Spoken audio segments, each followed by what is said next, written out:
It is Wednesday, my dudes, and tonight we talk to some of the best of the best of the best, the cream of the crop. They're the tower of power, too sweet to sour, funky like a monkey. The sky's the limit and space is the place. They are the Figment 5. Macho Man, can you dig it?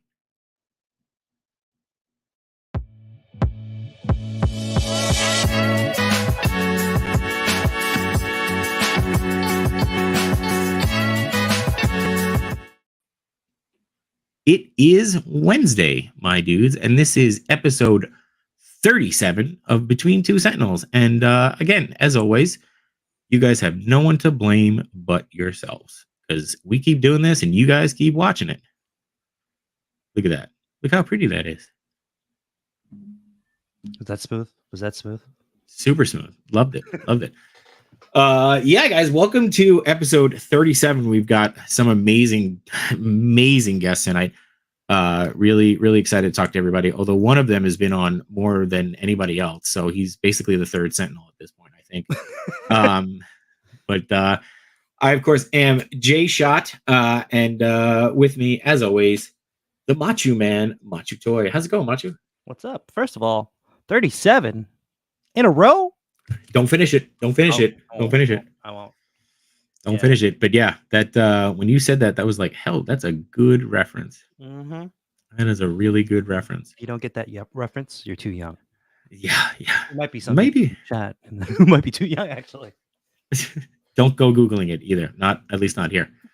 But talking about the chat, we got some awesome news this week. We did? Oh, we did. Yeah. Every week we try to show how appreciative we are of each of you guys watching, whether it's live or catching us on the replay. And this week we hit our goal of, what is it, 3,000 watch hours? Yes, 3,000 watch hours, and we already had the goal of 500 subscribers to hit the supers. So now, if we have any generous people in the audience, if you want to, you could, hit up super chat. Yeah, hit up that super chat, and that's something obviously too. We want to make sure that you guys are interacting with us. If you guys got questions for our guests, make sure that you're hitting that in the chat. We want to make sure that we are certainly interacting with you guys. Here you go. Oh, our first one. Our first one. A super sticker. What's a super sticker? Woo! Do we even get to show that? Like, I don't even see the sticker. I don't see the sticker. Oh my God. Oh no. Oh no. What are you? Test. Oh my God. Testing. Oh Jesus. Stop it. You're gonna make me quit my job on the stream. Oh. My eyes, my good eye is tearing up a little bit. Your good eye. Oh, no chewing. Thank you, man. Appreciate that. That could buy us a bag of tortillas. I was just gonna say he's trying to make up for the other thing. So and then that one came from all the way backstage, which is pretty amazing. So, but seriously, guys, thank you so much. I mean, forget the money, just the fact that we're still going strong and hitting that 3,000 hours is incredible. So, let's see who we got here. So, sorry, I'll let you control the chat. All right, I'll control the chat. We got Fig Bunker who's yelling in first. Dom saying hello. You did a show with Fig Bunker. I did a show with Fig Bunker last week. Last week was a J Shot extravaganza. You must be tired. I am exhausted. It was too much J Shot last week. Too much J Shot. BlkSrs checking in from behind the scenes here. Chamba should be a good one. I hope so. I hope I live up to it. Toy Chase, what up, fellas? No chewing. What's going on? All. Steve, I love this. Does anybody know what day it is? I'm gonna have you just start hyping me in and bring me in here. We're gonna lose. What's going on? High School Creation checking in, and We're Gonna Lose follows that up with he has risen. He has returned to us. Jason checking in here. Toy Chase from a better place. Let's see. From a better place. Tarth Gutierrez is here. So we got Steve Morrow, Dom, scrolling through real quick, and Toy Rentu. Sup, nerds? Love that. But yeah, guys, make sure if you got any questions tonight, make sure you're interacting with the chat. We'll try to check in, but obviously we're gonna keep it rolling. That might have to be put on a t-shirt. What? And I Keep might it have to rolling? thank Toy Rensu. Sup, Sup, nerds? nerds? Love it. Love it. Just walk Thank you. into a party with a shirt that says "Sup, nerds." Sup, noids. Do you do nerds or noids? Could do either. We'll How talk would you, about it. how would you spell that? John the Ross is checking in, and Toy Mirth is here as well. So what else? What else happened this week? Oh, go ahead. Sorry. Did you get any cool pickups this week? I have so much crap. I am swimming in boxes, and I have nothing open. So it's all just literally sitting in cardboard right now. So I could show you the cardboard. Yeah. Well, I can show. This just came in. That looks great, but you haven't opened it yet, right? No. I literally just broke the tape underneath, like right before. I was like, wait a second, I can just open this while we're chatting. Yeah. So yeah, and I finally opened my Mezco Green Ranger. Ah. Where did I put it?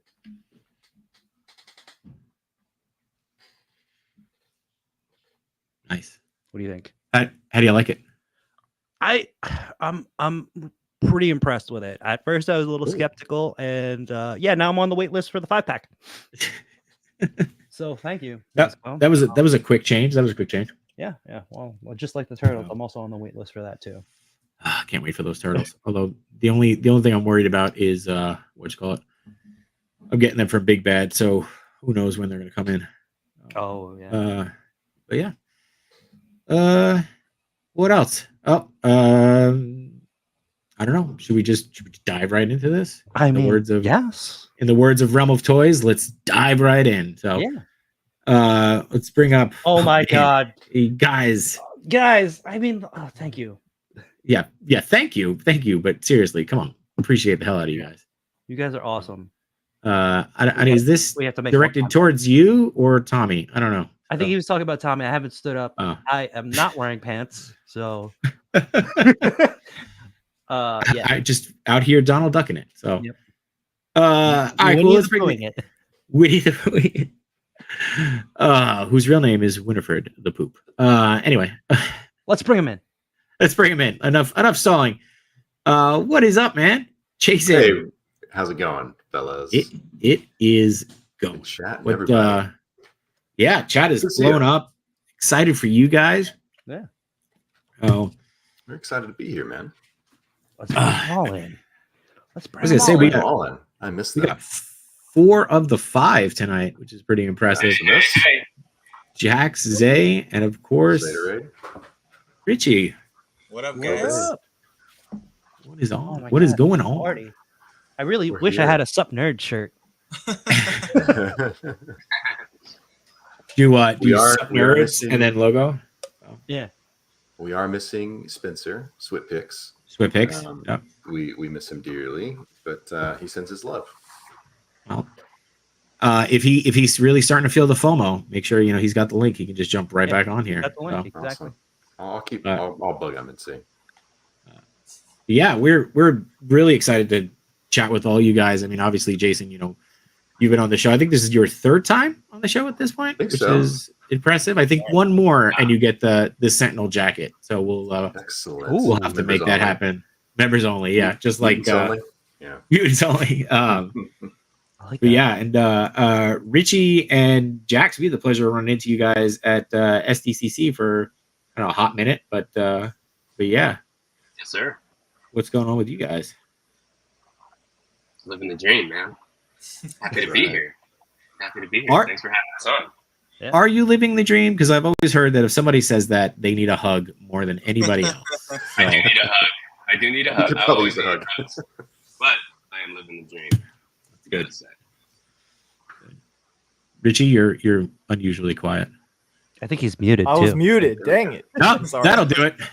Sorry, guys. I was asking Jax how it is in his garage right now, or studio, I should say. Oh my gosh. Is it really hot, dude?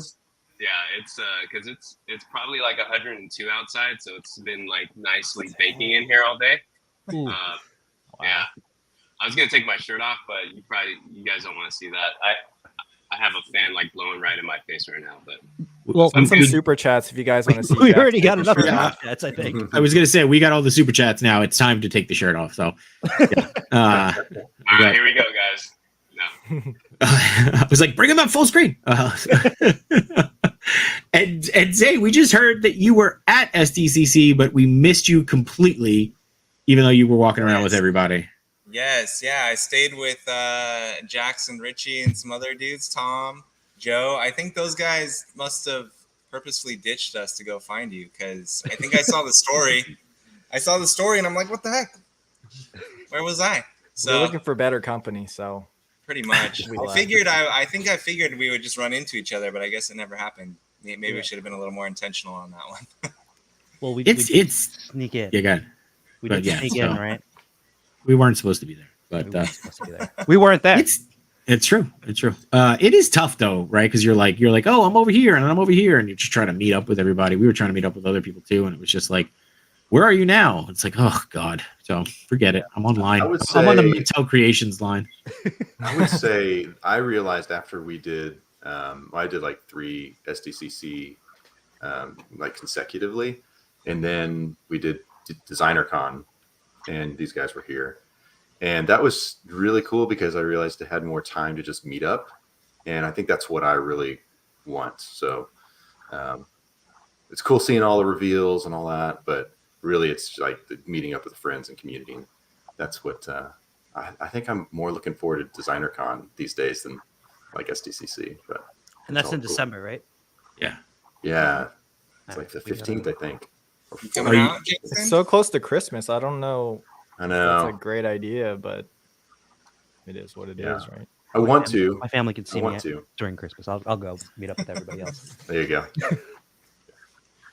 I was All gonna that say, media. is this your announcement that you're definitely gonna be there? Because I'll start looking at flights right now. So Let's do it. I mean, I would like to. The main thing is I started teaching this fall, and next Monday actually is my first day. And finals are the 14th, which is the day before. So I just got to make sure I can kind of get that all sorted. But I'd love to. Really want to. Oh wow. 796. Yes, yeah. Now we've got to behave, or at least a little bit. But Yeah. you know, so. So Mario. But so I mean, look, it's awesome that you guys are here and you're all together. And 4 of the 5, I'll take it. You know, and you guys had even mentioned that it's so hard to get together. Oh crap! I was going somewhere with this. Hang on. Sorry, I had it. Never claimed to be professional. We just have this. And much like Steve here, we are all screaming girl fan screams at the Figment 5 crew. Oh, yeah, guys, like we're so excited and kind of wanted to start a little bit from the beginning. What drove you guys to form Figment 5? Were you just like, the boy band thing isn't going to work for us, let's try something else? Or Yeah. I think the boy band thing Figment 5 is worked going to for work for us eventually. it totally will work, by the way. But yeah, sorry. I like when Richie tells this our origin story. I love when Jason always tells me to tell the origin story. No, I think it was usually do. pretty natural in terms of all of us just being friends, you know, and kind of I say this like every single time, I feel like, but I think it was after Comic-Con, right? I think in 2018, that was like the first time we all sort of met in person. And then after that point, we kind of just had like a group chat going. And then from there, it was just like, I think we were just talking like every single day. That kind of led into like, if we ever wanted to do projects or things like that together, it'd be cool if we had some kind of platform or something. But it was always just kind of like, we were talking about it. But then I think eventually we were like, hey, like maybe we should actually try this thing. So after that, you know, we came up with the pin idea, and then me and Jason kind of ran with that and got the other guys involved as well. But yeah, it's been cool. Yeah, they're the pins right there. There you go. Yeah, the pins are awesome. You know, Machu's got them still in box. I like a sucker or either a super supportive person bought 2 sets so that I could open one and keep one in box. Oh, hi. How are you? Yeah. There you go. So yeah, real shocking that I have the, hold on, I don't want to say it wrong. What is it? It's Party dude. the party dude pin. Yeah, so hanging out. I think weren't you the Um, first to buy as well? Yes, I was 1. Machu You're was number 2. So Wow. yeah. There you go. Yeah. Heck So yeah. yeah, But I got super to- super I got nerd. to open the box because you were on vacation. Yeah, that was the frustrating thing. I'm like, I got my I- pins. I'm like, and I you're was like, first. I'm on vacation. Oh, I think I was actually first to the point that I was like messaging you and like I can't check out. Like I was so freaked out about that. Oh, Yeah. Yeah, Um, we had our little early technical difficulties, like any new thing, probably. Mhm. Little panic attack over here on our end as well. I mean, While we're you trying fixed to it. work. Yeah. Yeah. You fixed it within 10 minutes. I think it all worked out pretty okay. So, but I did want to talk about the pins. What made you start there? Like, what was kind of that aspect of it? I I think mean- Yeah, go ahead, Jason. I was going to say, first off, Richie kind of had the initial idea, but as we were kind of talking about things that would be fun to create, just like he and I especially love like packaging and product design and all that stuff. So we had some side conversations there. So he ultimately came up with the idea and we were kind of brainstorming. But I think, I don't know, I mean, it just kind of spawned from that, I guess. I feel like it was because a it's- easy way to just kind of get into something. It's not like t-shirts, Yeah. not stickers, but it's something that had that aspect of packaging as well around it that Mhm. we could kind of conceptualize a little bit. Yeah. But and like people like pins and stuff like that, something you can wear around. So yeah, I also think it was leaning just- into what we like and the community we're involved in. Obviously, the action figures, but also these fandoms as well. So the idea you had just like mixing the two and like having the hands and the, the little pins yeah. on the hand, like that was perfect. And I think we just kind of ran with that. It would have been cool to like obviously do like a toy or something, but I mean, you Yeah. can't just like jump out the gate like that. So Yeah, I this was feel hard like enough.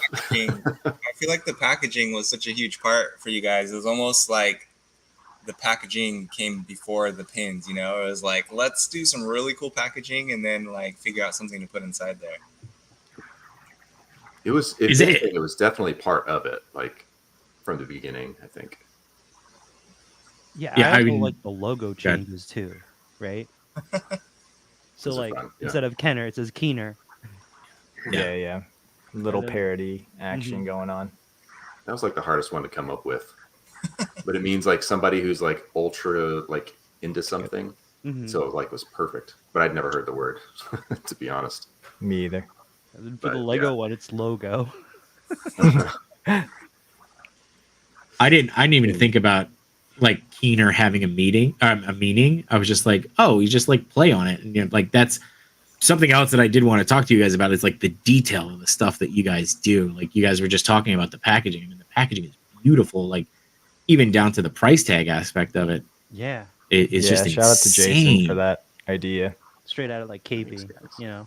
Yeah, It's just like what are the things that really sell it as an action figure, and obviously the packaging. I think so much of us connect to, and just keep pushing like like the sticker reminds me of the price tags and like the Toys R Us stickers or whatever it might be, and then just trying to figure out how that works with what we're doing, and with numbers like if they're the edition numbers, it just made sense. So some of the things. I mean, it took us like 3 years, seriously. From start to Oh finish. wow. It's kind of embarrassing, but it costs money to do it. And since we were doing a full wave of 4, it was just a lot of time and effort, just kind of on the side of our own stuff we're doing, and then also the like just the work that we do for clients and our jobs and stuff. So just a lot, but so it's been really worth it, and like seeing the people's response has been pretty awesome and exceeded my expectations.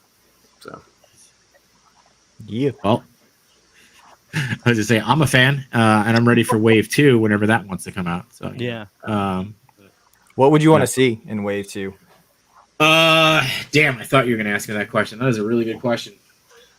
I mean, you covered a lot of bases, right? You got Lego. Logo. I don't know, honestly. Sentinel hand, maybe. Oh well, yeah. I mean, duh. Like so Sentinel that would be huge if we like did it to scale too. Right. it's a big old pin. Yeah. one of two. If- Um, If I send you the Sentinel head that I drew up on the background here, that would make a cool pin. Oh yeah, you could easily do that. Yeah. Especially with the shading, like you have it on the Spider-Man hand. There's like, hold on, it's turning. I'm Mhm. looking at it. Yeah, the different highlight colors. Yeah, the accent. different highlights, like there's like orange, yellow, red, and dark red. It's so many colors. Also on the turtle hand too, right? You Yeah. got the different shades of green. Yeah, I think Jason did a great job with adding that level of depth to it. You know, Yeah. even though it's like that, like a 2D thing. Yeah. Trying to push to give it a little bit more dimension because otherwise it just feels pretty flat. But Right. Now with your logo could work pretty well. with that many colors, that does raise the price up a little bit, right? To get them made. Yep. Yeah, the more colors you just kind of Yeah. add on per. Yeah, I think once you hit 5 and then 6, it's like, okay, we're getting kind of out of control, especially for something that's small. It's the same thing with shirts because I used to design shirts for like a gym I used to work at, and it's like, oh, yeah, we can only really afford 1 or 2 colors, and you have like 7 colors on this design. I'm like, oh man.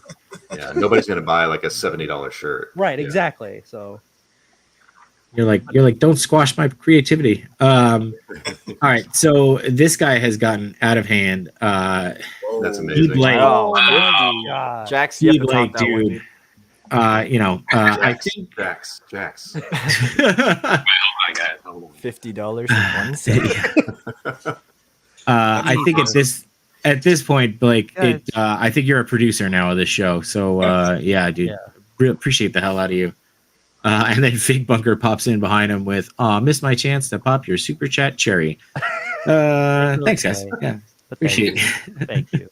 You even got the 569 on there. He did. Nice. He did. I totally lost my train of thought now. Okay. Yeah. All right.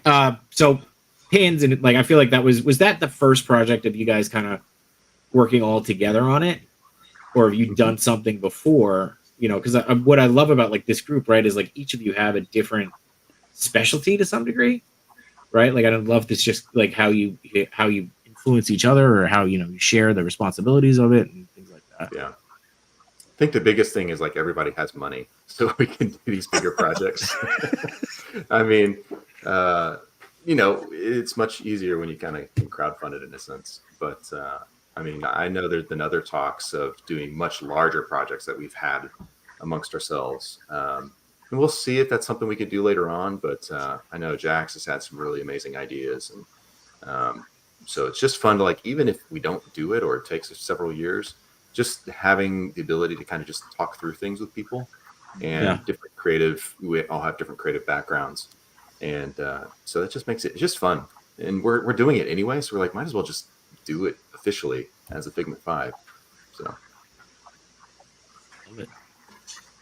Yeah, I think that was with the pins too. It's like, it's not necessarily that the card back and that design is like an original thing necessarily, but it's like the going through that process and seeing how to like source certain things from certain vendors, like that whole process of figuring out how to put the bubble onto the card back, and that stuff I feel like is valuable in terms of doing this and then seeing like with the next project like how we have to approach that as well. So yeah.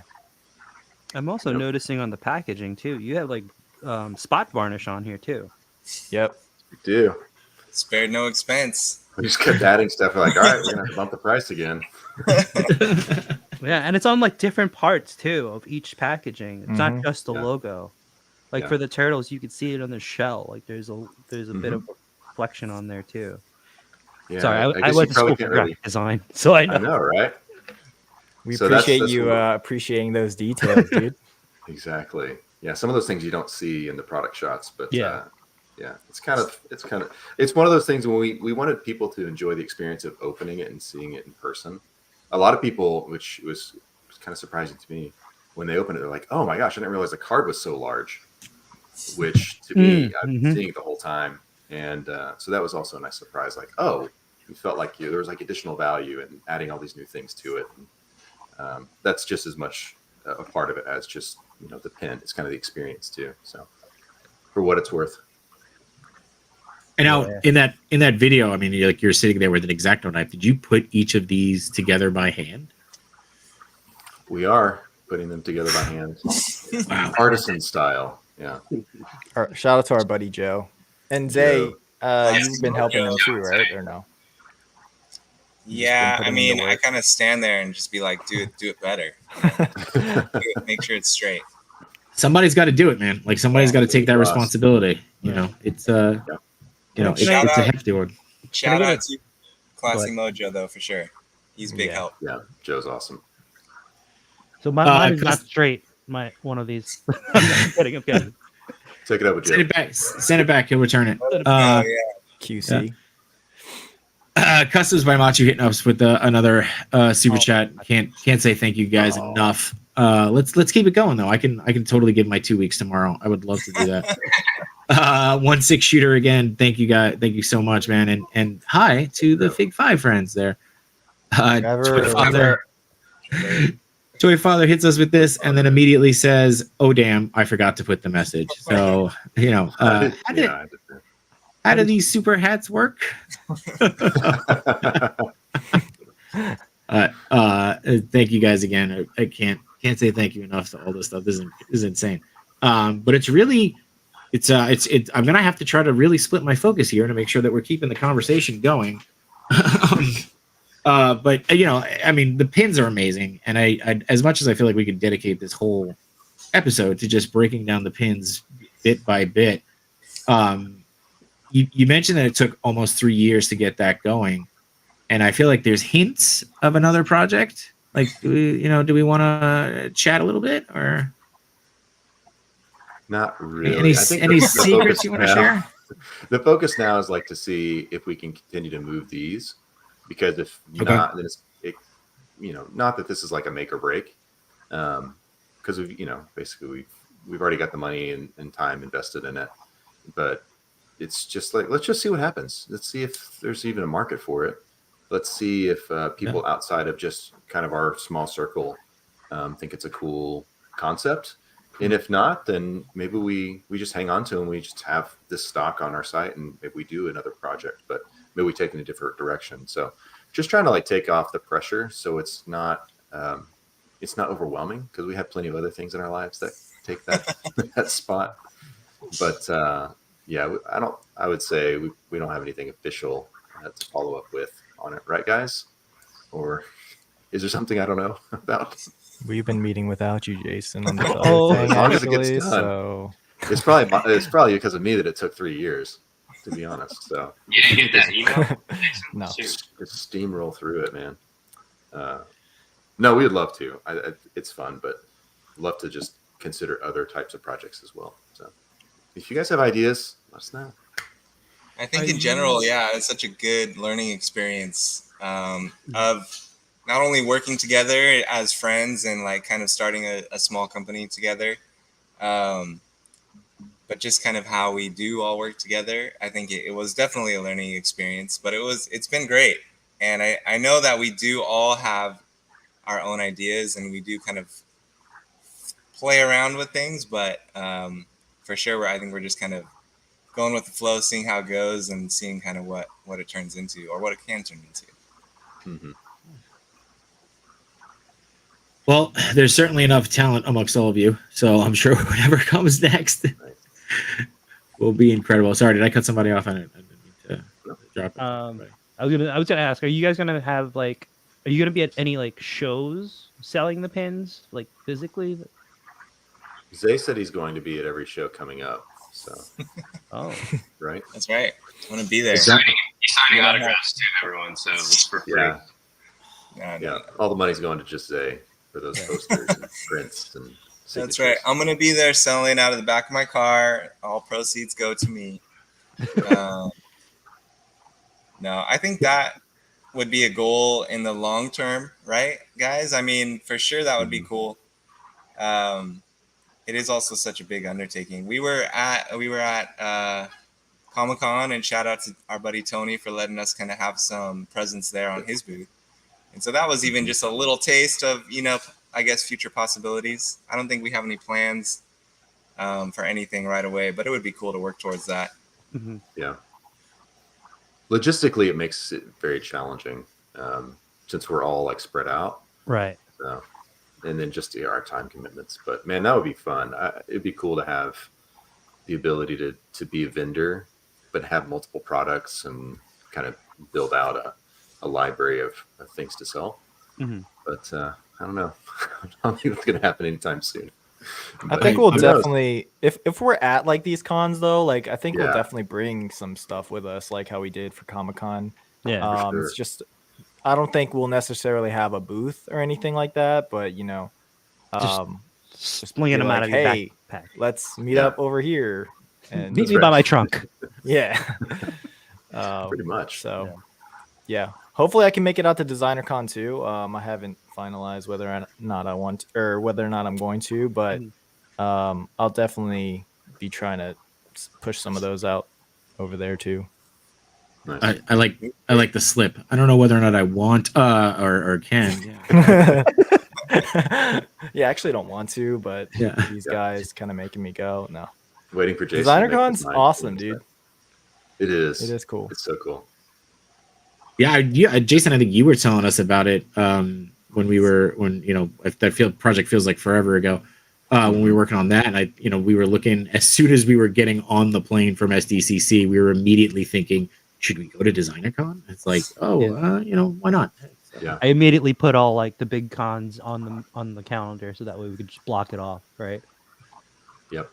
And to answer D Blake's question about how to become a channel member, we haven't just figured it out yet. We'll let you know. Because we don't know what perks we want our members to have, and we also want to provide value to that if you are a member, like what kind of content we could produce that will be available to all members. Yeah. But if you're here, you're already a member. Yes, that's right. Or you're Yeah, watching on the replay, right? that's it. Whether you're live or on the replay, we appreciate every one of you.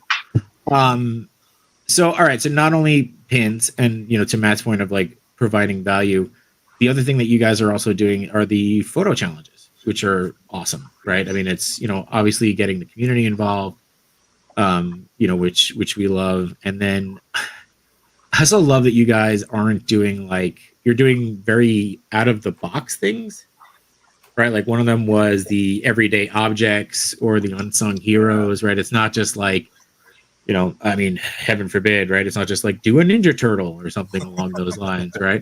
Although you say that, and this one is just Lego. Well, but I would say that Lego is still a challenge to a lot of us because we don't, that's not a typical thing unless we were, Fred. So, Right.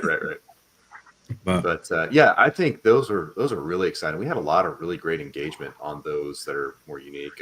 I think was it Jax? Didn't you come up with was it the 20 figure challenge or Yes. that one was That is awesome. all Jacks right there. That was so fun. I mean, you do that so well, and it was a challenge even for me, just thinking about, okay, what figures would I put in a shot and what's the concept behind it and all that stuff. But logistically, just getting that many figures into the frame and make sure they don't like domino and fall down.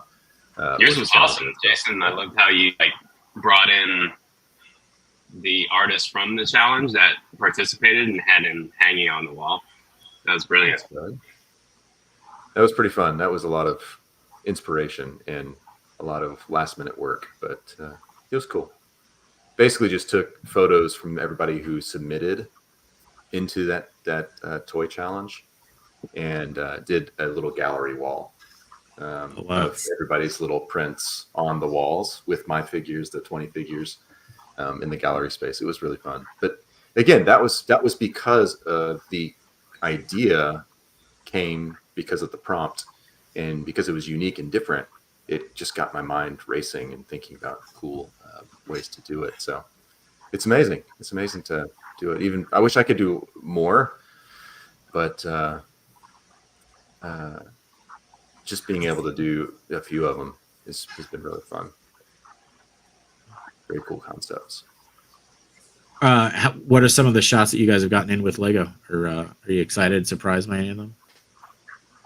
Yeah, we've got it's probably a not as many as some of the other ones, but I still think a lot of the quality of the shots are really good. And so we're going to go over those tomorrow. We're going to do a live stream tomorrow night, and we'll kind of just go through, and we'd like to kind of critique and talk about each one. And it's just a fun time to kind of get together. And like I said, this season of our lives has been really, really busy. So it's an opportunity for us to sit down and just catch up while we're talking about people in the community and the work that they're presenting. So it's kind of selfishly like for us too, but you guys should do something. Submit a Lego. They're just so. I feel like Lego is one of those toys that is just naturally photogenic. Like they just look really good in front of a camera, but then also you have like these Lego sets that basically act like dioramas for you, and they can, be an easy backdrop where you don't necessarily have to like figure out like how to make this thing look, I don't know, like realistic in the environment that's supposed to be in. So there's that aspect, but there's a lot of cool things just in terms of, because it is a challenge to kind of shoot Legos because of the articulation, and there's obviously people who have figured out ways to stretch that and do really dynamic posing with Lego figures too, which is pretty cool.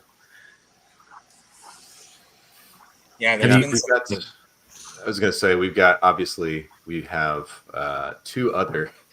I won't ruin the surprise of what the other two themes are going to be, but we got two more in the bag, so that'll be kind of fun. But if anybody else has other suggestions, I mean, we're all ears to everyone. But if there are other ideas or things we should explore that we haven't, or people aren't shooting much of, that would be kind of fun to get feedback. Barbie's our next one, guys. Just FYI. That would be challenging, man. We should have done that last week or 2 weeks ago, or whenever that movie came out. Yeah. Missed opportunity right there. Wow. I don't think it's missed. I think there's still some pretty big hype around it. So, but I would enjoy that. Have you got totally on topic but off topic? What is the last Lego set that you guys have picked up? Ooh. Let me think about that. I got the Anakin turned into Darth Vader one. I think that's probably the only shot that I posted with Lego too. Yeah, you did that a while back, right, Jax? I did. Yeah. I haven't bought a set in very, very long. These guys actually, the Figment crew bought me the Razor Crest for my birthday a couple years back. And then my kids, they're kind of starting to get into it, actually. My son just got like a mini little Jurassic Park set for his birthday that I was like kind of eyeing. I'm like, ooh, I could maybe take a shot with this. But they're pretty sweet. Cool, but I haven't had a set. I used to be so into it when I was a kid. I really loved the medieval stuff, but I haven't bought a set for myself in a long time. Yeah. With the Razor Quest. Oh boy, here we go. Everyone, get sound off, chat. With the Razor Crest, do you actually assemble it, or do you just take it out of the box and throw the pieces on the floor and just be like, "There it is, it's done"? Sorry. Yeah. I think nothing in the box. I think either way, be accurate. Yeah. That'd make a great reel. Mm-hmm. Viral reel right there. There's my last set I bought, I believe was the Speed Champions Lego Lamborghini Countach. It's like the white like Countach. It's pretty sweet. I think that was the last one I bought. But I've got like the Nintendo, the NES, the original NES. I have to build that. Zay told me a story about that NES. Remember that, Zay? PTSD. Yeah. That's right. We don't have to bring it up. We could talk about it. I have family in Missouri, and I drove across country with my two kids, and we stopped at Jason's house because it's kind of right on the way. And so my son, who's just turned 5, he was, I guess, 4 at the time. Jason was showing him his office and showing him that sweet set, and he really liked it. And I think so. Jason and I were in the other room, and we just hear this crash and this like scream, and we run in there, and my son was playing with it. and had dropped it on the floor, and it just exploded over Jason's entire office. He felt And it so was- bad. It was really Yeah. sad. Actually, he was super traumatized from it, I think. And we basically were like, okay, we have to leave. But I think Jason was super gracious, and his kids were super gracious and kind about it. And you guys rebuilt it, right? So it's all good. Yeah. It's Am I a jerk while. for bringing that up? Yeah, we Yeah. had some Sorry, guys. beef. Yeah, No, it's funny. I literally, like, when I see Mario, I think of that now. It doesn't even have to be a Lego set. I'm just like, oh man, that's hilarious. Jason's Lego set got blown up. Isn't There's so that many kind of a? different sets. I was gonna say, isn't that a gift in some ways though, that you get to redo it, you get to enjoy it again. So You get to, yeah. Or That's it's a like good a Yeah, game you don't have that to I buy it to again. rebuild it. too. Yeah. Right. Anytime, Jay. Yeah, Richie, what was your last one? Do you remember? It's been a long time. I think I got the Overwatch sets. Do you guys know what Overwatch nice. is? Oh yeah. Yeah. When was that? I feel like that was like 2018 or 2019 or something like Yeah. that. But It was a while ago. yeah, I had fun playing that game, so I was like, oh cool, they're collabing with Lego, so I picked up some of those sets just to get the minifigures. Nice. What about you guys? I have. So the latest one that I got was the Indiana Jones Temple Run. Oh, That nice. that massive one. was Yeah, I so got cool. it for. I got it for I think Father's Day this year, but I also still have the big Millennium Falcon sitting right next to me Is in that the box. $800 That one? that I need time to Ooh. put together. So yeah, but before Machu weighs in, because we now have super chats. Yes, I said Waze Quest. It's awesome. I think Yeah, it's perfect. and you know what, Chamba, that could be a perk. I might be behind that. Yeah. Might be behind. I that. would So, join that for sure. perfect. All right. Well, here we go. So, Just have you read. random just read things. names, Just have you read like Dr. Seuss books. instruction manuals. Yeah. Yeah. I think Dean Martin said it. My tongue got in the way of my eye tooth. I couldn't see what I was saying. So, I'm sticking with that. Love it. Machi, what's the latest one you got? I still have that that Nintendo set that I haven't put together yet. I don't know why I haven't done that yet. Probably It's because impressive. there's so many things I have to unbox still. They So take up many. space. I It got does. the Batman from the Batman movie that came out not too long ago. Mhm. The Batmobile. I got that for my birthday, and Nice. it's awesome. It's like a Technic one. It's Oh, really okay. cool. But again, once you put it together, I'm like, I don't know where this goes. I don't have you have to kind of have a space for it specifically to like display. So it kind of just moves around as like I'm upstairs shooting. Mhm. I'm like, okay, I'm going to take that and I got to move it over here. So it doesn't really have a spot. It just kind of evolves in my space. So I'm trying not to buy them all just because there's so many cool ones that Yeah. I'd love to get. It's just like, I just can't. Like the Atari one that just came out. And yeah, there's some awesome ones. I thought the Adidas Superstar one was pretty cool. Yeah. Like I the have that shoe. Yeah. one. Oh, nice. If those were If- Sambas, I would have picked it up. If they come out with Air Jordans of that, man, Ooh. I would definitely get that. Yeah, those would be. There's actually like a third party company that has Air Jordans. Oh, really? That, Oh, really? Yeah, and they basically send you all the pieces and an instruction thing. I got my boss is a big sneakerhead, and that's what we chipped in and got him for Christmas. It's Oh, sick. it's big. It's like How much is it? Yeah. We don't talk prices on the stream just in case Okay, we'll just- anybody. Just DM me later or something. Yeah, we'll talk later. Yeah. Yeah. So. You don't want those. You don't want those points. No, it's more like we talk about how much we paid for stuff, and someone checks the stream, and then I get in trouble. So I'm trying to stay away from that. But I'm sure you guys understand. I think the last set I put together was the BD1 from Star Wars. Oh, that's a good set. Yeah, that was a fun one. I put it up. You can't see it. It's actually next to my. How do you say it, Trisha? What? Waze Quest? Yes. Yes. Yeah. Next to my Yeah. Waze Quest. Waze Quest. This is going to be a thing now. Yes, exactly, dude. Like exactly. Deep Lake knows. All right, so Lego tomorrow. We just talked about Lego. Again, I'm loving the ideas that you guys are coming up with, the everyday objects, unsung toys, things like that. And practical effects felt a little bit like a cheat because someone's been doing something like that all year round. Yeah. But yeah, like obviously you guys are phenomenal toy photographers, so I want to make sure we kind of dive into a little bit of that. But I feel like the practical effects is the perfect segue to chat with Jason about his 12-month how do I make John broke because I'm going to sell a print every month challenge. Yeah. Too kind. Yeah, I just decided this year I wanted to do, again, because there's so many things pulling me in different directions. I want to keep shooting, but I just don't have as much time as I would like. And I want to like be able to kind of move into more teaching.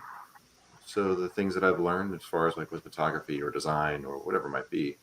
And so I just realized, okay, what I'm going to do is just one technique every month and do a toy photo and explore the technique, make a cool shot that we'll use for the technique. And then also do a really, really deep dive into the process. And then I post that on my website. So for anybody who's interested, I mean, you've got stuff on my actual Instagram page, but if you go to WorkMoreOrLess.com, I've got a ton of tutorials, but then so far I've got seven techniques that are on the website that you can just see the process, see behind the scenes, a lot of things that I have not actually shared completely on Instagram. So it's really more for me to kind of just get into the practice of being efficient with the type of work I'm doing and check a bunch of things off with like one shot per month. And it's an easier way for me to focus because otherwise I just feel like I'm wanting to do so many different things that I don't have time for. So the monthly technique has been pretty fun. What's your favorite one, Jason? That's a great question. It's cool because it changes every time. Every time I've got something new, it's exciting and different. And so I'm trying to challenge myself in that way. But the bokeh one was just fascinating, just how that works from a technical standpoint. You just cut out a piece of paper and then put it over the lens, and then any little small light source, if it's bright enough, will take the shape of whatever you cut out of the piece of paper. Yeah. But like I said, I did a bunch of different tests with different shapes. So if you check out my website, I do a bunch of that. So that's just fascinating. And then like the infinity mirror, like making, it reflects itself. And so you can make like an endless infinite space. That was cool. But the rainbow road was a lot of fun with the light painting and just using my phone and like for like a 20-second exposure, taking a rainbow, like just stripes basically on my phone, and then expose that for 20 seconds. And then the shot looks like they're driving on a road. That was, again, another thing that just kind of blew my mind. So I'm learning a lot as I'm doing it. And it's exciting because I get to explore it for myself, but then explore that and share with others. So that's been my focus this year. And I still haven't started on this month's. So that was going to be my next question, but yeah. We just want to pull up the Rainbow Road. Yeah. Because it wasn't just the light painting with this too, right? Like you completely rebuilt that Mario. Oh, you're right. Yeah. Yeah. I like to push things. So it's like, maybe I'm doing one thing, but what are ways that I can take and add something new for myself? Like if it's just customizing a figure. So this Mario, like you're saying, this car, I completely took it apart and then basically reposed it. So there's a more dynamic, it's just a more dynamic pose for the shot. So those are just, it's extra. It's kind of silly, but that just helps me feel like I'm learning something and just improving and adding a little bit more to just like a single technique. What are other things I can add? So that makes such a big difference right there. Yeah. Right? I like the side by side. It does make a huge difference. So huge. Yeah, I think this month I think I've decided I'm going to do it'll be like matte painting. So matte painting in the traditional like filmmaking, where you would, like with Star Wars, they might do the foreground and it's it's painted on glass, and then you shoot through that glass if it's like live action. So I think I might do something like that, and it's going to feel a little bit more practical. You could do that with paper cutouts too. You don't have to do matte painting like on glass, but I don't know. I just want to learn more about that. And for me, like I said, a lot of it's just diving into the history That of sounds some of these fun. techniques. Yeah, and seeing how they work. So Is it It's going to been be good. Star Wars related? no, it's not going to be Star Wars. No. I'm trying to do a different IP every month too. Mm. Oh, yeah. I didn't pick up on that, but yeah. I just got my prints in for the SDCC ones that I did too, so they look pretty good. Excited. Just for you, J Shot. I was gonna say, yeah, Right. it's on its way. So I always get a text from Jason that's like, "Here's your tracking number." And it's like, I ordered something. Oh, okay, yeah, that's right. I did order something. So You ordered 60. He has a subscription plan. yeah, I might as well at this point. Yeah. It would have been easier. Yeah. So. No, but dude, like I love getting them, and I have like a whole idea of how I want to put them up on the wall. So I'm waiting for them to finish up. But I have a whole wall of like either prints that people have given me or stuff that we bought at con. So I love putting up other people's work and looking at how talented other people did. Let's see. So that's enough about me. Yeah. I want to hear what Jax is up to. Yeah. Jax has always got something cool going on. Who, me? Yeah, Jax. I am currently working on a Kobe Bryant stop motion for Kobe Bryant Day. So that's been, I want to say I started that early August, and I'm still working on it. So hopefully wrapping tomorrow shooting, and then get into the like post-production part and sound and all that stuff. So it's been a tough one, but it's been fun too. I'm really How many seconds is this one? This one's gonna be probably 30 seconds, but Wow. I did 30 times I have 24? I do have the two cameras A set lot up. of frames. That is a lot of frames. I have a Oh, you got two camera cameras. set up, Nice. so I'm doubling up on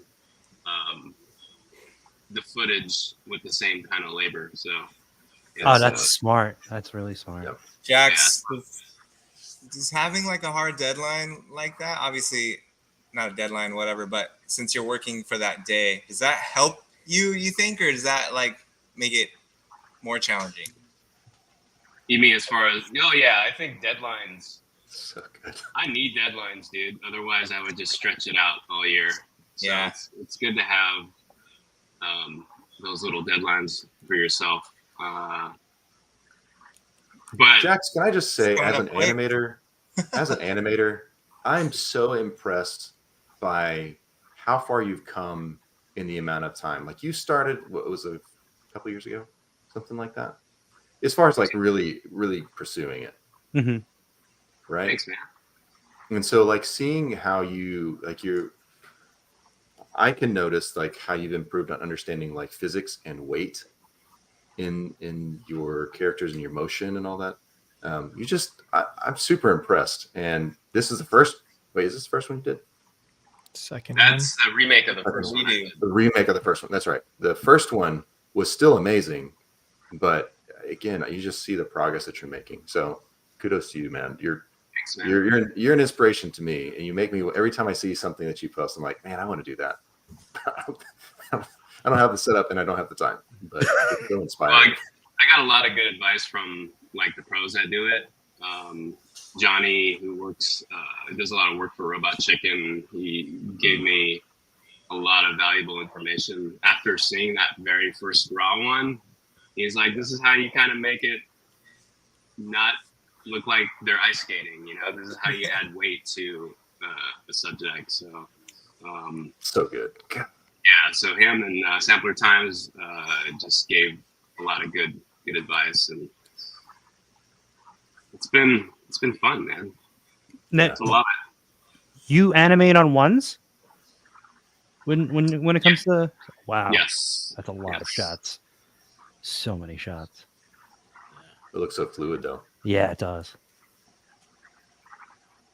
And the fact of the oh, matter sorry. is the fact that you've been doing this and this is like your full-time job. Like you have these amazing clients. Yeah. Because you just pursued this for yourself, I think, initially, and now you're doing it.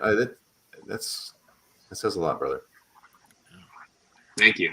And I owe a lot to Moose Toys. Actually, this is like the company, that one that you just saw is Moose Toys. So after that first animation that I did, that really raw Street Fighter one, they approached. After that first one, I was like, dude, I don't know if I like stop motion. This is tough work. It's tough work. Post production sucks. Partly because I didn't know how to like set up and stuff, but they approached me like when Space Jam was coming out, and they asked me if I wanted to do some work for them because they liked my stop motion work. And I only had one video, so they just liked that one video, and it kind of forced me to level up after that, because there was no way I was gonna give them a final product that looked like my first one, right? So I worked. If it wasn't for that, I probably wouldn't have actually got into stop motion like I'm doing now, because they really kind of forced me to study and become better. And you get paid to learn. Yeah. Kind of like a sink or swim moment, right? Yeah, totally. I was going to ask, when we're talking about how you're revisiting your project there, the first one that you redid, the basketball. How did that feel? How did that feel, kind of going back and like taking things that you've learned and applying it? I was really looking forward to it, because after just looking at that first one, it was just so, in my opinion, it was just really bad. And I was like, okay, I know exactly what to do this time. So I was excited. To go back and kind of fix what I was having issues with in the beginning, with the feet sliding and the ice skating and the floating and the lack of weight. So it was fun to go back to that. Jax, that the one where Doctor Strange is pushing Anakin out of Vader, that one. It's probably one of like your most iconic photos, at least from what I remember, kind of coming up in the toy photography community and whatnot. Like I definitely remember seeing that one. I think it's super cool that you revisited it and like put it in motion. Are there like other photos that you have that you're considering doing the same thing, or you wish that when you initially took the photo, like you're like, oh, I could see this in motion or something initially? That's a great question. Yeah, thank you. Nothing that comes to mind currently, but I think I do. I would have to look at like my gallery and something would probably pop up, but off the top of my head, I can't really. I'm sure there's a basketball one in there for sure. Oh yeah. Boys. I always wanted to do like a Jordan versus LeBron, because that would totally trigger all the MJ fans. You know what I mean? So that's always a possibility to go viral. But I think a lot of the basketball shots for sure I would want to animate. If you want, I was just gonna say, if you want, I'll go through your gallery and be like, why don't you animate this one? Just how I got Machu to animate his. Yeah. Dude, your animations are legit, man. Good work. When did you start doing stop motion? Oh, you're gonna be so mad. I mean, like I did it like a little bit when I was in college, because I did an animation course, but I did it was just 2D animation, and I tried to do stop motion for my final project, but then like I haven't really done it in like 11 years. So then when J-Shot was just like, hey, why don't you animate it? I was actually looking at your page for inspiration, because like I had thought about it, but I was like, I don't know if I want to commit to it, because I know it's a lot of time, right? Yeah. And like if you mess up, you basically got to start over. But like when he said, why don't you animate it? It's already been on my head, but like that was when I was just like, all right, I'll do it, because he challenged me, and basically took me like about 7 hours to do that. It was only like 3 seconds, but that's a lot of photos still, and posing. It's mostly the posing, because I don't have the stop motion rig, right? So basically I was using not even flight stands at the time. I was using like the either armature wire, or I was using the stands that the figures came with. Oh wow. Yeah, and then like I would have to take it apart and pose it and try to match it to the previous frame. So much That work. was a lot of work. Yeah. Yeah. That is a lot of work. Richie just started Yeah. doing some stop motion recently, right? Yeah, I had firsthand experience with all the things with stop motion. Yeah, when I went out to Comic-Con, I stayed in LA for a couple days prior, and during that time, Jax was like, "You want to animate?" And I was like, "You know, Oh, sweet. sure. I want to learn from a master for sure." And so, yeah, we were in that garage that he's in right now, and I think, yeah, it is tough. Like, it's sort of intimidating, right? Like getting started, like what you were saying, Machu. Like, I think that's kind of the thing. It's like you really do have to commit some time to this because it's going to take a while. But when you get into it, though, it's like it feels like time just flies because you're just like super absorbed into it. And so it's funny. Like there was like this sequence that I was trying to copy basically, and we had like a video for reference and everything, and I feel like it was a really great way to kind of learn real fast too. And I think Jax did a great job of just coaching me through it and everything. And I think at one point, like towards the end of the animation, we just like we were trying to get the posing right for this one scene, and I think we were both like trying to reenact it because like that's what you do, right? You need like some reference that, oh, maybe this is how it goes, or like you just like act it out. And then like me being a complete noob, I was like acting it out and not being aware that I can knock the camera and ruin everything. Oh no. And No. yeah, so that happened. Oh. And then so at that point I just lost all motivation. I was like, all right, that's cool. Yeah. So you just need an angle change at that point. That's Yeah. all. Yeah. Exactly. And that's what Jax was saying. It's a good opportunity to do that. But for that specific reference piece, I couldn't like complete the rest of it because it was at that point off. Always turns out better the second time, Richie. Yep. You learn a lot really fast, I feel like, too. Jax, is it a garage or is it a studio? I just want to make sure that I feel like they're busting your chops on that. It's I'm sorry, Jax. Did I No, disrespect your studio by calling it? I mean, there's a car in there, so like. Oh. It's a Gar studio. A garage. It's a one of what is it? It's a 1-to-1 scale car. Yeah. Exactly. Oh. Just I want to call out again, Bearded, thank you so much. Unhinged crew, and you've been here since day one. Love it. And of course our good friend Detour. Thank you guys. Really appreciate this. We really got to figure out how we're going to give this back to you, to all of you. But yeah, I'm gonna segue over to Richie. I mean, I love that you guys got together and you're trying new things. Richie, your things are toys are my paint, and I kind of love that. And I know that that's not new in any way, shape, or form, but I'm kind of new to this, so certainly want to Look at that. Certainly want to call it out. But yeah, man, like what? I mean, your style and the way that you do things, it's so. To your point of paint, it really is just colors on your stuff, man. Like, how did you get here? How did you get to this look, this feel? I mean, I think I don't know. I think for me, like in the beginning, it was really looking at the work of other people essentially, and seeing like what I thought was like really good. And before I even got into the photography stuff myself, I was just like someone on the outside, kind of like looking in and appreciating like toy photography and stuff. And I was like, I think to me, it was like just so beyond that I was like, I could never do that myself kind of thing. So it was just like me appreciating it.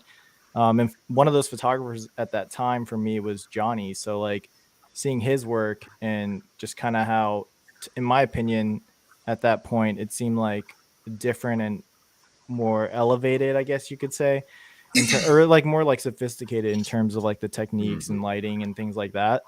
And so, yeah, from that point, I think I didn't really know like all these other people were doing it, at that, like I sometimes I would look into like the toy photography hashtag or something, and then you'll see a bunch of stuff. You'll see like ACBA stuff, but that stuff is much different than like the stuff Johnny, like the way his stuff looks, right? And so I think to me, Johnny's stuff was more appealing in terms of the lighting and being more cinematic and things like that. And I think that's always kind of stuck with me in general. So like to me, when I started, I was like taking notes mentally and things like that of like how I would approach it, like what kind of angle you would have to do to make it feel like these toys are actually like large scale, like real life scale. You know what I mean? And I don't know. Yeah, I think that's the thing. It's like from the beginning, I just was kind of studying other people's work, and then just practicing and trying it, and eventually like I don't know. I know I said this in like another podcast or whatever, but in the beginning, I don't think I was necessarily looking for like my own style or anything. I think I was trying to just absorb what I could, and then yeah, and I think that shows. I should like stop rambling. I feel like I'm rambling now. No, please Oh. keep going. But yeah, at some point, it's like you kind of have like the technique down, like how you want to light something. Like you can figure that stuff out pretty quickly. Like when I set up something, it's not that the picture just turns out the way it does. Like most of the time, it's like looks like trash. And then as you're building the setup and you're building and figuring out the lights and stuff, like that takes time. Like you have to tweak stuff, no matter like how like good you are or whatever. I still feel like no one's gonna just set up the perfect shot in the first go. But I think once you have the technique down, it's more like it became more about the idea and the concept of the photo down the road. How long would you say you spend on lighting? Like, do you spend more time lighting? Do you spend more time posing? And this is something I'd actually like love to talk to everybody about. But I think lighting is like the second aspect of it that I'll consider, because it's obviously setting up the posing and all that kind of stuff to really convey the idea and everything you have to prepare, like for like this shot, for instance, like all the things you kind of have to prepare for the idea itself. And then the lighting comes afterwards. And I think it really depends. It's not like each photo takes like the same amount of time for the lighting and whatnot. I think there's different aspects that you have to consider when doing the lighting, like how many light sources, like at what angle, or why is this light over on this side? Am I trying to light it from the back? Like, like all these things are being considered as I'm posing and setting it up. But yeah, it kind of changes and varies. Yeah, because I mean, like it's obvious the main source of light coming from the window, and it's reflecting that way. You got a little bit of the mist here, and I don't know why the first time I didn't see it, I wasn't really getting the whole wax on, wax off, but now it's clear as day to me. But it's all happening in real time here. But like, yeah, something like this, man. I wish there was like a turtle wax, like 1/12 accessory. I think they have that now. There but is. like, NECA's got one. I would totally use that if I could revisit that one. It's in one of the accessory packs, right? I think it's the Casey, and it's the Casey in April from Ninja Turtles Oh, movie. nice. That's cool. Oh, the farmhouse. Yeah. And that wasn't actually officially licensed by Turtle Wax, I think. It was or wasn't? Yeah, like they were trying to be able to use it. I think Trevor at NECA was, I think he was on a live stream talking about that. But yeah, you should get it just for that accessory. Spend the $50. I should. Yeah. Again, I was just gonna say, for me, I think it's along the same lines where the concept is now king. Where initially when I started, it was like, oh, here's some figures that I love, like the BlkSrs stuff, and wanted to shoot them and see how real I can make them look, or just play with different styles and aesthetics. And now it's really more about, okay, what can I do conceptually? And then when I got the idea, setting it up, a lot of times I'll find myself set it up and say, oh, this looks good. What can I do to push it a little bit further? It's like, oh, maybe that includes making some little, I mean, you saw in like some Richie shots, like little handmade like props and posters and things like that. I think that's where I find the most enjoyment, where you just keep leveling it up until you're like, okay, I just need to shoot it and I'm done with it. or until you feel like you've got enough elements in there that make it feel unique. I think that's where I am. I just like pushing it a little bit further. Ultimately, just do you have something that you're pleased with? Say, Jax. What up?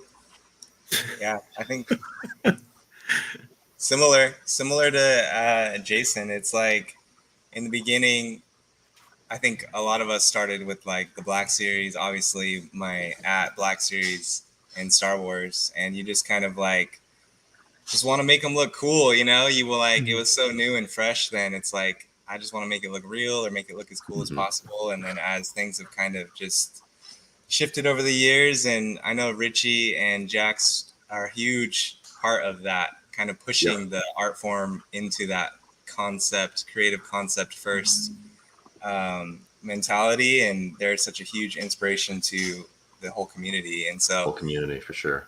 Yeah, I think I'm similarly like always looking for that, you know, and where I can do like a clever or cool concept or put the concept there. But I also still have a soft spot for just making a figure look cool, as cool as possible, really. And so, and sometimes just like Jason, you know, life gets in the way of these things and life is busy and we don't always have time to do a really complex setup. And to me, I really love interacting with the community. Obviously, we're friends because of this community, and the avenue of that is posting, you know. And so, to me, I like posting to interact with the community. And so sometimes when like I'm kind of in a state right now where just things are so busy, and even though I don't. It's like I don't even have time to do a simple setup, and it kills me because I want to just be like posting and interacting and having fun. And so I think there's that balance of maybe putting a little too much pressure on creating like an amazing work of art every single time versus just kind of doing something fun. And I'm always trying to find a good balance in that area. But yeah, now I'm rambling. Jax, that's got to be tough, I would think, for you because of the intense time and effort it takes to do just like stop motion, because that's primarily, I would say, what we're accustomed to seeing, like you dropping these amazing stop motion pieces. So are there times when you're kind of in it and you're like, oh man, I wish I could just kind of take a break and just do something real quick, or have concept that only takes a few days versus, you know, a few weeks? Is that something you struggle with? That's how I feel right now. I'm just tired, man. Like I was up till like 4 a.m. last night because I didn't want to stop where I was at. And I remember it being midnight, and I'm like, okay, I just have like 10 frames to go. And I was like, I'll just do these 10 frames. It'll take me a couple hours. I know that feeling all too well. But it took 4, and I mean, I'm glad I did it, but dude, I'm just tired. But to go back to your question, like after this, I just want to do something simple, like a simple shot. You know, I was looking at older shots that I did, and where I used to go outside all the time, and just you just go out there. You don't overthink things. You just go out and you shoot with natural light, and those were fun times, man. Creating like I miss those days. And Spencer and I, and actually Johnny and I, were talking about that, and talking about those simpler times. And I'm definitely going to do that soon, where I'm going to go. There's a cool little park by my house called Vasquez Rocks. They shoot a lot of movies there, a lot of Star Trek, and I think they did like the Flintstones or whatnot. But it's a really nice like Tatooine-ish spot, you know. So I definitely want to go there and just go in there with no ideas and just take pictures and ideas and blow things up. Well, maybe some ideas, because I don't want to like waste my time out there. Right. You'll be out there like, all right, what am I gonna do? And you're spending hours posing, you know. So, but yeah, I don't want to overthink things, and you can't really overthink things outside because you have light that changes, right, and the elements. So, but yeah. Going back to your question, I'm ready to like doing something simple. I'm ready for that right now for sure. You feel like the investment's worth it though, right? Yeah, Of yeah, I do. what you've been I doing in do. stop motion. Yeah. I do. I think it like if you compare like the toy photography aspect versus stop motion, I love like photography is still my favorite thing to do. But like the satisfaction after a stop motion is nothing like that. Yeah. Unless it sucks, but that's why you Seems work. like seems like you're probably getting with the time you're investing in it, you're getting more bang for your buck. I would think, as far as like how it's shared and how it's received. I would think, but you know. Zay, I want to come back to you, man, because I want to talk about your 3D work. You know, you're incorporating it obviously into some of your shots, but some of the modeling and stuff, dude. Like, you know, talk about being back in college. I remember working on 3D Studio Max too, Yeah. and dude, I loved it. And it was like down to like when things started to get too detailed, and I was just looking at pixel points for hours. That I was like, I don't know if this is for me. But yeah, man, talk a little bit about, you know, how you're using that in your shots, or, you know, what's driving your shots. Yeah, I've definitely had those dreams where you're moving, like zooming in and moving vertices around, you know, like selecting and moving. And I've had those dreams. Yeah, that's kind of what I do in my day-to-day job. I am a 3D artist, and so I'm in 3D Studio Max pretty much all day, every day. And so a lot of the time, it's kind of boring-ish stuff, vacuum cleaners and more just commercial products and stuff. So I definitely love to try and bring that into my photography whenever I can. And so like what you're seeing here, this was actually the first kind of stab I took it using Unreal to build a digiorama for the background. And so that's another thing, using Unreal Engine. We use that a lot now for some automotive work that we do, and it's so powerful and awesome, obviously. But I really want to get into that, using Unreal Engine. Yeah, I mean, Unreal is, you know, what Jax, when Jax and I were driving down to Comic-Con, we talked a lot about it. And I'll tell you guys what I told him is just literally anybody can do it. If you, I mean, all you really need, I guess, is a computer that can kind of handle it. Yeah. There's, you know, the software is free. There's so many resources for learning online. And like, if you have the time and put in just literally, you don't even know, I guess, the effort. If you put in the time, you will learn it, you know, even if you know nothing. And so it's such a powerful software. So anybody that's kind of thinking about it should give it a try. It's really intimidating, but it's actually pretty simple. It's better if you use PC, right? Because like I have a Mac laptop, I have a MacBook. Yeah, I don't even know if you can run it on anything but a PC, so. but right. Yeah, and so that is kind of where the limitation is for that, is you kind of just need a high-end PC to get the best out of it. But but yeah, Unreal also has a lot of quirks, and so I feel much more comfortable in Studio Max. So I usually will use that when I am implementing any kind of 3D work into my stuff. And then yeah, for some of the custom pieces, modeling and 3D printing and all of that kind of stuff, it's just fun. I think from my background in kind of building things out in 3D and working in automotive, doing 3D projects, something that I always like to do was kind of do as much of everything as I could, you know? So I know if you're a 3D artist now, and even in Unreal Engine, there's so much, it's a lot of just asset management.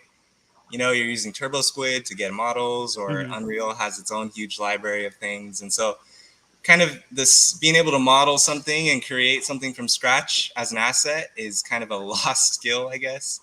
Not as needed, but that was something that I kind of always prided myself on, was being able to create something that we might need for a project. And so I kind of take that mentality into my toy photography and custom stuff too, where there might be a model of something out there, but I would rather create the model from scratch myself, so it's something that I've done all the way versus just buying a model and printing it out. Right. So or that's even something. Like scanning a model, model, right?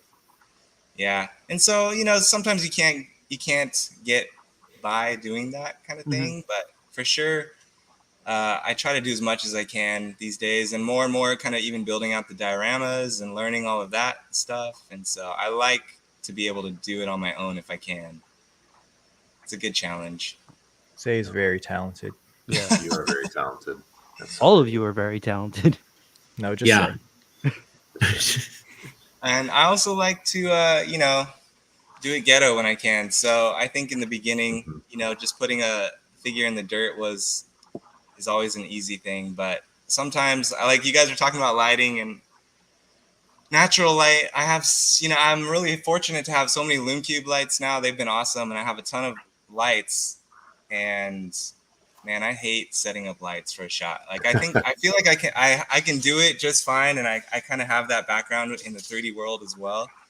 But I'm like, how fast can I get this what I want out? Because I don't want to be sitting here messing with lights, and they're gonna run out of batteries on me. Oh yeah.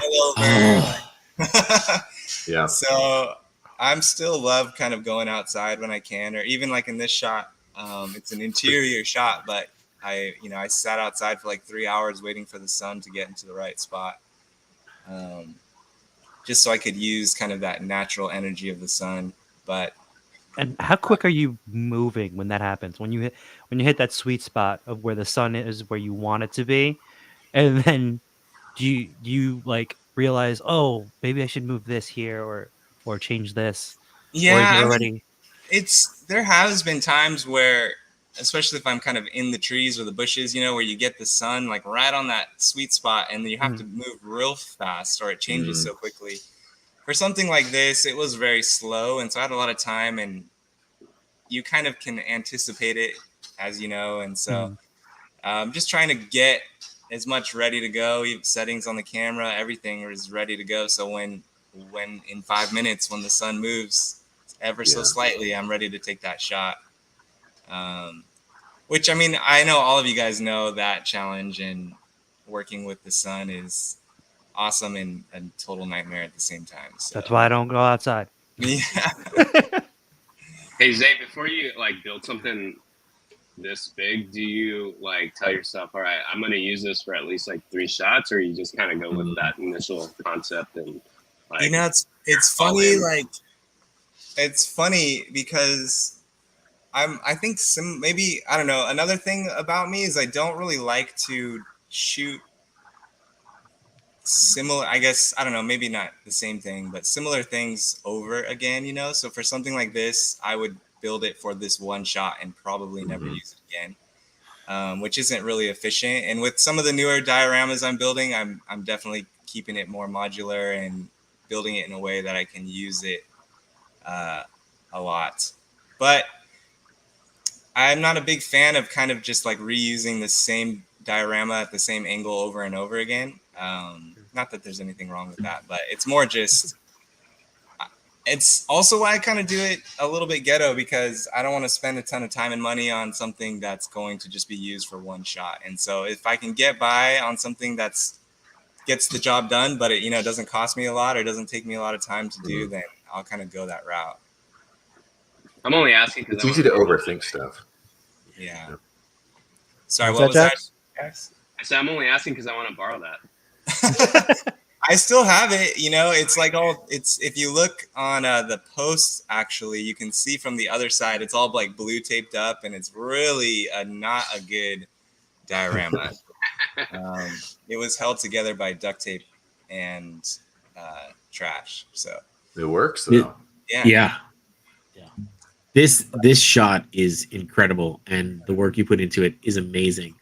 But my favorite story about this shot is I can't remember who it is, but I feel like we were talking to somebody when this shot came out, and they were like, I just spent 4 hours on this setup, and this guy remembers that Amidala was looking out a freaking window and blows this out of the water. And I was like, oh my God, that's amazing. It's like, because it is, it's like, it's a very peaceful moment, but it's captured so well. Yeah. Oh, but yeah, I'll just, it's like, ah, damn it, why is this so good? She's just looking out a window. So yeah, I have a huge soft spot for episode 1, and it's Queen Amidala, and like that shot I watched that one a lot actually with my kids, and there's something about. I mean, I think for me it's probably just the nostalgia. That was like the one that when I was young, when I saw it, the first one in theaters, and I personally love that one a lot. And so when the droids are like coming into Naboo, and she, it kind of cuts to her looking out the window, and they're coming in. I don't know, man. I think that shot is really one that has stuck out to me always. And so that was actually one for a long time I've wanted to recreate. And I've always kind of kept an eye out for a figure that could work. And then I somehow came across that Hallmark ornament, and I was like, all right, it's time to make it happen. So it's a nice little add-on too, right? It's like I was waiting for the figure to come out, and then an ornament hit. And like, done. This is it. This is Hallmark. Hallmark pushes me over the edge. Yeah. Do you guys have anything like that? A shot in your head that maybe the figure's not out yet, or it's not good enough, or you're waiting for the one piece you need to kind of complete that shot that you've been thinking of for a long time? It's always with pre-orders. That's why they're there. That's why the pre-orders are there, right? And then that's true. Finally come out, and then we're like, I don't know what to do with this. Yeah, what am I doing with this? So that is a really good point, because you're like, when you get that pre-order, you are you're like thinking of everything, and then by the time it comes in, you're on to the next one. But it's something actually we asked, I think either last week or the week before, that I totally want to throw out to you guys too.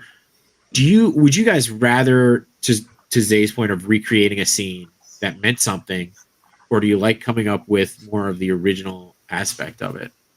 Like, what's more of your go-to? I don't want to say like better or anything like that, but do you find that you're recreating stuff, or you're more trying to bring something different and unique?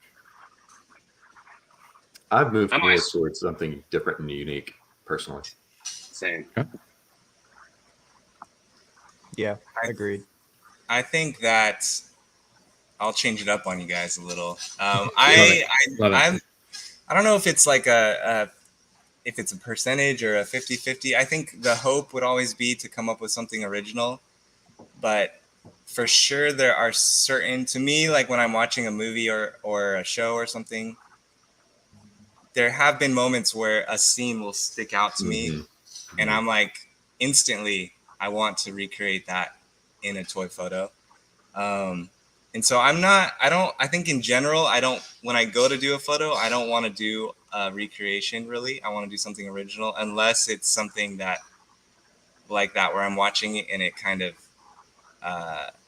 just like calls to me or something. And so I've done a few of those shots with like Padme, and then the one I did with what's his name, the droid from Andor, and B2, and then I did a turtle shot way back in the day, when I got the NECA turtles, which that one's similar to the Queen Amidala shot. Was something where when they announced those figures, I was like, I want to recreate this shot, because this is something I was waiting for this figure to recreate this shot for my whole life, pretty much. And so it's not, those are kind of few and far between, but there are some shots that in my mind I want the challenge of trying to recreate them in toy form. I think go ahead, dude. My bad. Well, now that I think about it, like the thing that I wanted to recreate that I keep waiting on parts for is the 3 Spider-Men from No Way Home. Like, I have all the SHF figures now. Now I'm just waiting for an Andrew Garfield head sculpt to arrive, and then I got to put that into a scene. So I got to figure out what Dio I want to use, right, or make it. Getting the Fett clone one. Yeah, I'm still waiting for him. Too. Yeah. Me Did too. he answer you? Not to put him on the spot, but yeah. I've got one coming, but I don't even have the figure yet. So. Oh, okay. I have an Andrew in my pile of loot if you want him. Oh, really? Yeah. Well, are you talking about? I was thinking about the Hasbro one over the SHF, but we can talk about it later. Okay. Yeah, I have that too if you want that. Okay. All right. We'll talk. We'll decide. Yeah. Zay, I'm like I'm scrolling all the way to the bottom of your Instagram here to try to find the turtle picture you were talking about to make it relevant. It's Leo sitting in the chair. It's kind of it's pretty. Oh, the drawing. was nice. Yeah. Oh, I remember that one. That was It's nice. pretty old that April now. drew. Yeah. So good. Oh, got it. Ha. That one was one to me, like, obviously loved that movie as a kid, and that scene kind of always stuck out to me. And when the NECA Turtles were announced and I got them, that was like, I want to make this as best I can. Mm-hmm. Did such a great job with it too. Yeah, it's so real. You pretty much nailed it. Yeah. I mean, yeah. I think in the beginning for me, it was like recreating a scene. It was kind of like more educational in some ways because you're kind of trying to match the way that this looks. And so you're kind of learning a lot doing that. But then later on for me, I feel like recreating something kind of serves the concept. So like I would have to pull like a very iconic scene or something that people would recognize, or like a movie poster or something, but like put a twist on it, you know what I mean, to kind of serve that idea or something. Yeah, but I don't think I find myself like recreating a specific photo or a scene or something like that just to recreate it anymore, at least. Yeah. That's a good point, right? When you're first starting, you're recreating it and you're learning a lot from it. And then, once you move on, you kind of get it from there. So I also just want to call out that this photo is from February 1st, 2019. So that was that was a lot of scrolling.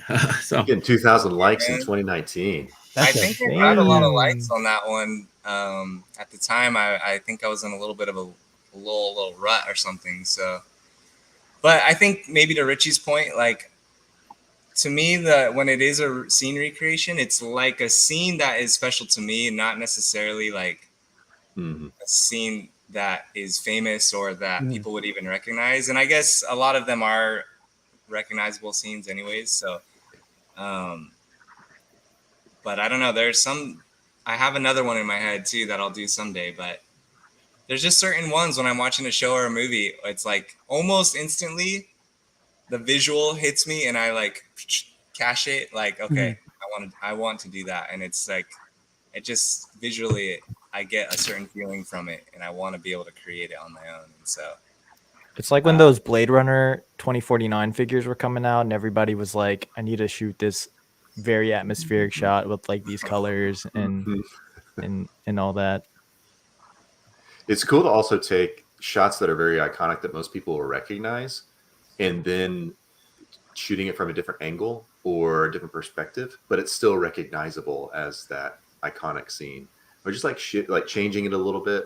I always find that's kind of fun too.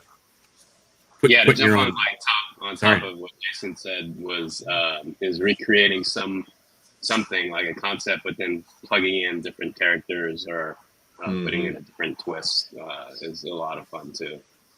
You're so good at that. I mean, you always have been. I love this. It's just a big love fest with you guys, and it's also great to have other people who do a show. So it's just like I don't have to, like we're not holding everything down. You guys are asking yourselves questions. But speaking of Andrew, Steve Morrow says he'd love to have a different Garfield, opposable Garfield with lasagna. Yeah. But Steve, we're gonna hold you to it because I'm sure Jada Toys is gonna make that, and then you're gonna have to do a killer shot. So I was just about to ask, like, what toy company would make a great Garfield? Jada. Yeah. They're already doing that. Line. Sorry about that. Go ahead. Cheeto, the Chester Cheeto. The Chester Cheeto, and they have the cereal line. So. Yeah. I also think Revoltech would do a good Garfield, like with swappable parts. That could work. Like totally on a tangent. I read the other day that the reason why Garfield hates Mondays is not because he works, right? He obviously doesn't work, but that's the day that John goes back to work, and he always loses John that day. And I was like, oh my god, that is so sad. Oh. And by the way, cats aren't like that. Cats hate you, so it doesn't matter. That's true. Someone says an Android Garfield. That'd be that would be cool. It would look great. That would be cool. Wait a second, didn't you get an Android Turtles? Who? I did. Oh. I did. J shot. But again, in the box, haven't touched them. Ugh. If you want to stall, if you could cover me, I can try to go grab one. Yeah. I mean, like we were all on a show. Yeah, right? go get So, him. I want to see him. Go get Yeah. him. All right, I'll go grab one. Hang on. So I actually I had one figure in HLJ that was in the private warehouse, and they sent me an email like, "Oh, you want to ship out your stuff before we close down for a week?" And I'm like, "Oh man, I don't want to just ship out one item. Well, let me look for something else to buy." Let's buy 7 more things. And then I go on their site and I'm like, what just arrived? And I see the turtles and I'm like, oh man, if I buy one of them, I'm gonna get all of them, right? But like, I don't know if I'm gonna actually use them because I don't really do a lot of Nendroid stuff. So then I hit up J-Shot and I was just like, hey, do you have these on pre-order? Did you get them yet? Because they're gonna arrive in like 2 days if you want them. That's So, awesome. Yeah, so shout out to him for helping me out with shipping my stuff. Yeah, always happy to drop over $100 to make sure that you get your stuff shipped out. Your one thing. But yeah, they're just fun though. And again, opening live, so you're getting all the noises and everything with it. So yeah, Oh, those are fun. Those are fun. I love the Nendroids are also another toy that's very photogenic. Mm-hmm. Yeah. They look awesome. Yeah. Of course, think- you went I for don't rap. duh. Yeah. So sorry. I was going to ask you guys, since you all went to SDCC, what's like the one thing that stuck out to you that you were excited to see, or something that you picked up? Like what were the standouts? NECA Usagi 4-pack. Oh yeah, Oh. yeah. I think That's for me. pretty cool. For me, I was in mid conversation and I heard somebody say, "Hey, Machu," and I turn around and it was Richie. I was like, "Oh my god, they're all here! Yeah. Where's Jason?" You're like, I want to take him home. That was my standout, and like just hanging out with everybody in the community. That was huge. That was the best Yeah. part. Yeah, I wish we think- got to hang out more because I know Yeah. you guys were hanging out with the enablers and at their house or whatever, and doing all your shenanigans over there. I feel Yeah. like, and then there was that one night you guys were downtown, right? I think I don't know if you remember. Oh, at the coin bar. Yeah, whatever. Yeah, Yeah, point maybe up, you yeah. drank too much to. No, but yeah, that was cool. I wish I got to go to that. I didn't even know that was going down. we just followed where everybody told us to go. Yeah. That was basically the best part. They were like, "Hey, do you want to?" And we're like, "Yep, we got Yep. nothing. Let's We got go." nothing planned. So let's do it. I've never had one of these. The I'm gonna mispronounce it. The Nendroids, but they are super fun and smooth. So like Yeah. pose and stuff. It's awesome. I'm a little disappointed you didn't mispronounce it. Sorry, I gotta, I'm saving that for the sponsor channel there. A membership. Outside of just the hangs and stuff, and getting to be with people and talk with people, and doing the live stream with the Migos and the enablers. I think toy wise standout was the the street turtles that they like secretly Oh, yeah. announced. Yeah. Those looked so good, and they hit on all the nostalgia. It was so good. I'm doing the package illustration for those. I knew that. I knew you were gonna say Yeah, that. they're fun. Yeah, they're cool. Comic-Con's always the best. The best part is always the hanging out, and the seeing people, meeting people. Our crew was super rad this year. Missed you big time, Jace. You and Miss you Spencer. guys. But Joe was a good fill-in. I think Joe offered some good comedic relief to everybody, and he Oh, was God. he was Yeah, I hardcore missed that. going for the Jazzwares stuff. Yeah. The Jazzwares line Wow. was like, which I got the Ghost, the Jazzwares Call of Duty. Oh, nice. Yeah. She would tell me every day how long the Jazzwares line was, like every single time. Is that? Yeah, that is the Close your eyes. exclusive. Yeah. It's not working. Yeah, it's pretty cool. Oh man, focus. It's cool. That's cool. The got that. I actually picked up. I don't have it here, but I picked up sure you guys will be super excited to hear I picked up the Full Mechanics Aerial Gundam kit that I've been eyeing at Nice. the Bandai booth. That one is one I've been wanting, which is really cool. Have you started it yet? No, I just kind of Okay. put on a pile of other things that I need to build someday, and so I think that one will be the next. I became best friends with Ron, and he sent me some water slide decals for it. So he's working on his, and his is looking really good. Look at this, Zay. Hang Look on, at this. Wait a minute. Look Is at that this. What is that? Beautiful. Dude, I built a Gundam, bro. Which one is that though? Is No, that I didn't build it. This is the Gundam Universe version. Oh yeah. Is See, it I the have $20 the- figure? It's like I think 20. Is it 25 or 27 something. something? 20 something.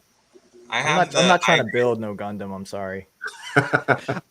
I still have the perfect grade Unleashed that's just a table right now. Oh wow. Oh Jeez. yeah. Someday.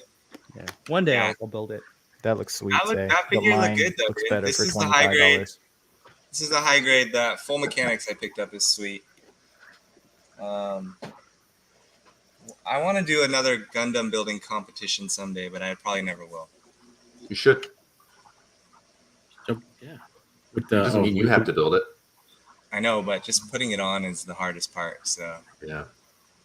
It looks like an awesome pack. The retro Spideys Mhm. stuff.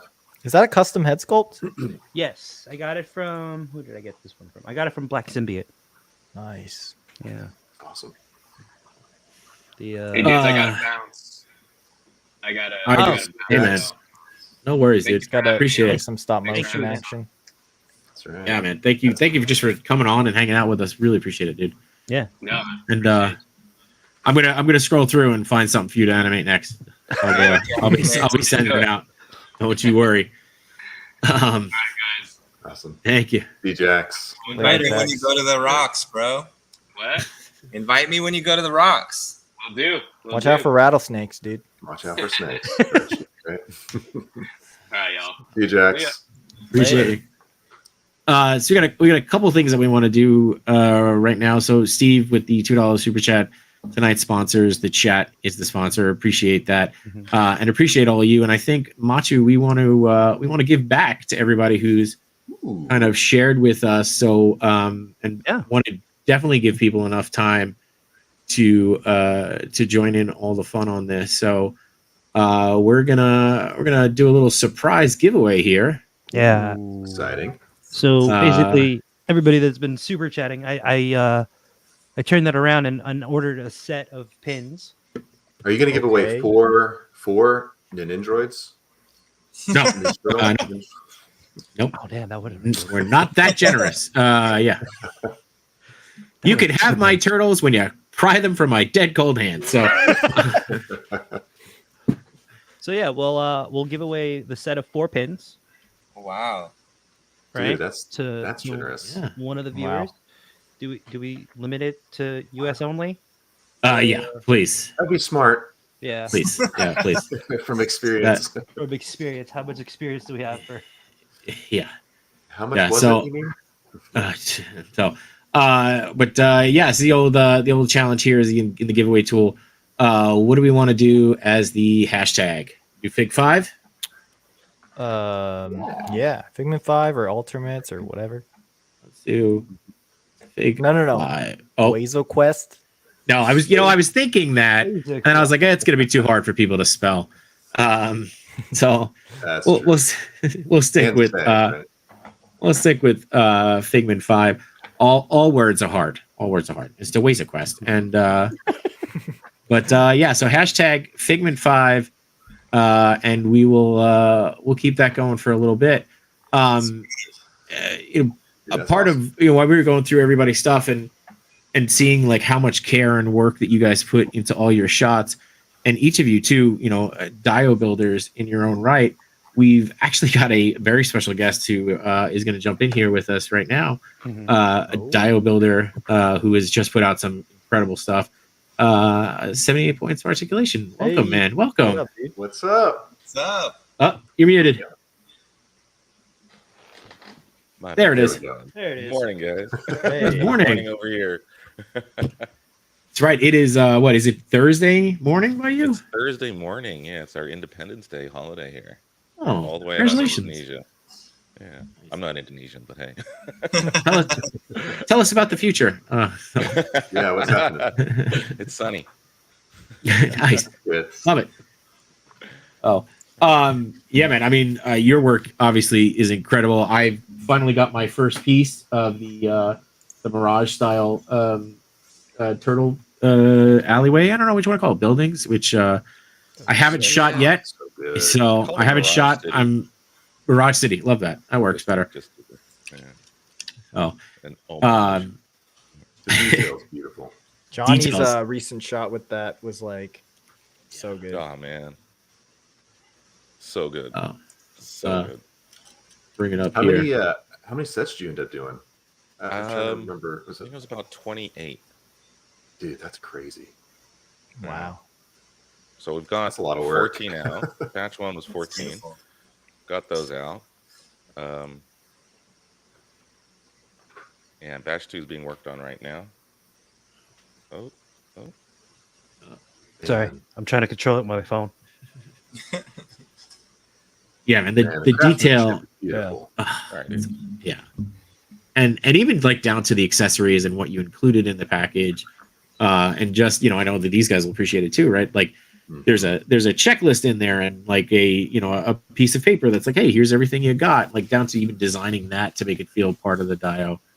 I was completely blown away, and I feel like I'm suffering a little bit with the dio in that I am afraid to shoot it badly and just have you be incredibly disappointed in me and be like, nope, this was a waste. So If you shoot, thanks. shoot not that at all. and it Not at looks all. Like most of the guys who buy the diorama actually don't use it for toy photography. It's for their displays.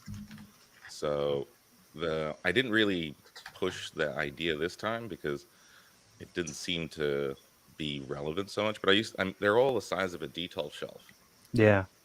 so they slide into a detail. So the idea was like, oh, if you have everyone collects more than one line, so each time I try and do somewhat of a different theme. So like Adam playing with myself, I think he's got like 8 of my dios. So basically his Oh, damn. details are just like stacked with them, and each one's a different line. And I was like, damn, he's got it. He's figured it out. Berserk's also got a bunch of them. Yeah. A few guys out there have done that. And they don't, Adam doesn't, he takes a couple of photos here and there, but mainly he's doing that white background thing. So, it's just for his display.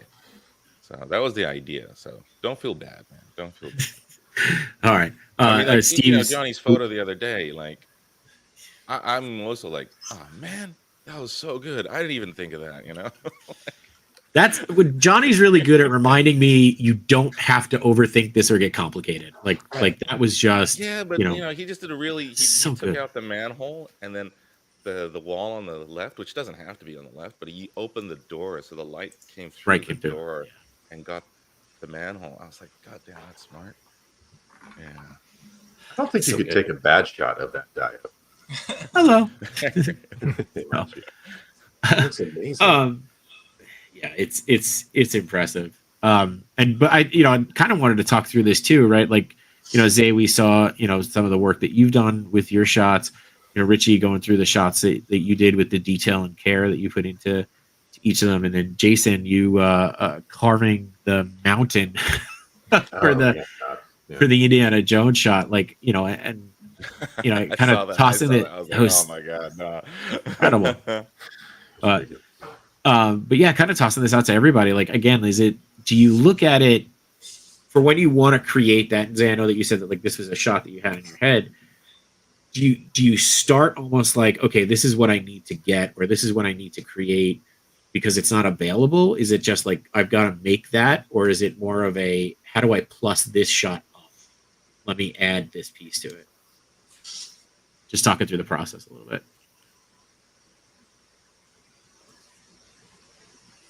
Anybody can start. This is for Yeah, Zay? it was a jump ball. Total jump ball. The jump ball. Total jump ball. I'll leave it to the three dudes here, man. Their level of photography is on another tier. So For me, it's definitely as I've kind of gotten more into the diorama building, nothing like this work of art. Yeah, no kidding. Mine is kind of more. It is definitely more for photography and more just general, surfaces, whatever, things that are going to help me in my shots, but kind of simplistic and modular. And I think, like I mentioned in the beginning, I would build something that was specific for that one shot, but it's kind of such a waste. And so trying to figure out a good balance of something I can reuse. But also it's usually for me, it's still, even though I want to build it as something I can reuse, it's kind of purpose is for one shot usually to start. Yeah, I think I'm kind of the same way, where at least for the techniques I've been doing. So the Indiana Jones, like Pepper's Ghost shot that I did, I carved that entire thing out of just like foam just for rocks. But I realized since I'm doing like putting the investment of time in that, that's something I can reuse. So, I just did it like, okay, well, I'll have this. I may or may not use them again. I won't set this shot up again, more than likely. But it's nice to have that. But then, I did the Infinity Mirror with Death Star Trench. And those are 3D tiles that my buddy printed for me. And I probably won't do that again. But I might use those tiles for a display at some point. So, or maybe they're just background texture. So a lot of these end up being kind of one-offs. But I will always think about ways that I can reuse stuff just for efficiency. Or just reimagine. So even if you've got like a wall, how can the wall be also a street? Or, there's a bunch of different things you could do. Or you can just use it to flag off a light to create a shadow or something. So try to create for the shot, but then also think of ways that you can kind of reuse it. So. Yeah, I think for me it's... Oh, sorry. No, Richie, I was going to make some stupid joke. Please go. No, I want to hear your stupid joke now. I was just going to say it's a lot of pink foam. That's it. It's easy. So, It is a watt. It's a lot. Oh, come on. Yeah. What did I miss? Did I say a what or did I say a lot? I thought, okay. All right. Hey. Love it. Every damn time. So good. Go ahead, Richie. No, I was just gonna say, like, yeah, I think it depends on what you're going for, obviously. Like for the Naruto shot I did recently, like, I think that was a matter of figuring out like composition, posing, what I wanted like the figure to look like first, and then, okay, does this angle require like a diorama or like a specific background, and then I'll have to like try or attempt to do that. And I think the diorama I made was like horrible. So like I'm glad it's like hidden almost. It's because it's more like textural in the background. But other times it's like if I don't, not that one, it was the most recent one. Other times it's kind of like, do I have what I need to make this angle work? And so if the answer is no, like I'll think of a different angle to shoot at, and it's kind of just that simple. And for instance, a lot of times what I'll do is like if I have like the texture or whatever that I could use for like the floor instead, maybe I'll shoot like at an angle downwards, and be able to use that, so I don't even have to worry about like the background and whatnot. So yeah, I did that, I think, with there was like a Batman the animated series one, where it's like I don't have like a giant warehouse that I want to like worry about right now, but I do have these crates, and I can use this like metal thing for like the floor. And so that's kind of how I went about it. That one right there. That's just kind of how I went about it. Yeah, and the way you did the lighting, it looks like warehouse lighting, like kind of those spotlights. Yeah, for real. So you definitely nailed the feel and aesthetic. Thanks, dude. Yeah, It's clever. great. It's funny, guys. I did some rocks too for my Naruto one, and so it's like yours are way 1,000 times better than mine. Well, it's funny. Like after I saw yours, I was like, should I really even show this? No, yours look really good. I mean, Jason's too. Like it's cool because I think they're all similar in a way, and they're made from pink foam, but we kind of maybe approached it in our own way. I think it's funny. Like I'm planning to use that diorama for other stuff. And then actually that was planned to be used for something else, but then I ended up using it for that Naruto post. And there's so many comments, even like Bandai posted it, and there's so many comments where it's like, why did he do all this work? And you don't even see it, you know, which I kind of was thinking in my head too. And I kind of responded to some people in the comments because Johnny. I feel like to you it doesn't quite matter as much because there is the behind the scene aspect of it that you know you're Right. going to share. Yeah, that's totally true. And I think on my point to people was more like I did want to showcase the diorama, I think, but ultimately the goal was to showcase the figure. And so I had other shots that showed the background better, but it didn't look as good, you know? And so you have to make those creative decisions of like, what is going to make the final photo the best? And it's going to be like darkening everything up, you know, and hiding all this work I spent millions of hours on. And so sometimes you just have to make those sacrifices to make a better photo. Or at least what I thought was better. I've gotten that comment too before, I think. Yeah. And I remember which photo it was specifically that they were like, why even put that in the background? You can't even like see it, you know? It's funny because I think I've noticed that with your work, Richie, in the past, and I think that has actually inspired me to not worry so much about that. And a part of it is like the BTS, you know, you're kind of showing the behind the scenes, and the behind the scenes is its own thing and its own story. Yeah. And I think I remember one of your posts. It was I don't know if it was Doctor Strange in the. Oh yeah, the fortune teller one. Right, but and so it's him. But I think in your behind the scenes, you have like a line of figures, right? They're like waiting in line to use it or something. It's like not even in the photo at all, and it's just solely for the behind the scenes. And it made the behind the scenes that much better. And I think I was like, wow, that's, you know, Richie's like doing this whole other like level of creativity that's not even for the final shot. And are you sure that was me, dude? I think it was, dude. But I've noticed that in your work where, you know, you kind of have a bigger setup, but you focus in on something, and maybe it makes it in or maybe it doesn't. And I've had that in some of mine as well, where people call out like, well, why'd you have this whole setup back here and it's all blurred out? But you just don't know. In the creative process, things kind of shift around. What shut up. as we enter hour 2, it's the unhinged hour. Richie's just slapping people down here. When you were working on this Mirage City piece, you know, 78, what was really the point? Like, what was the inspiration for this? Like, what? Oh, straight up the comic book, man. So Straight up. Yeah, I get teased. I'm a bit older than a lot of the guys in the toy community.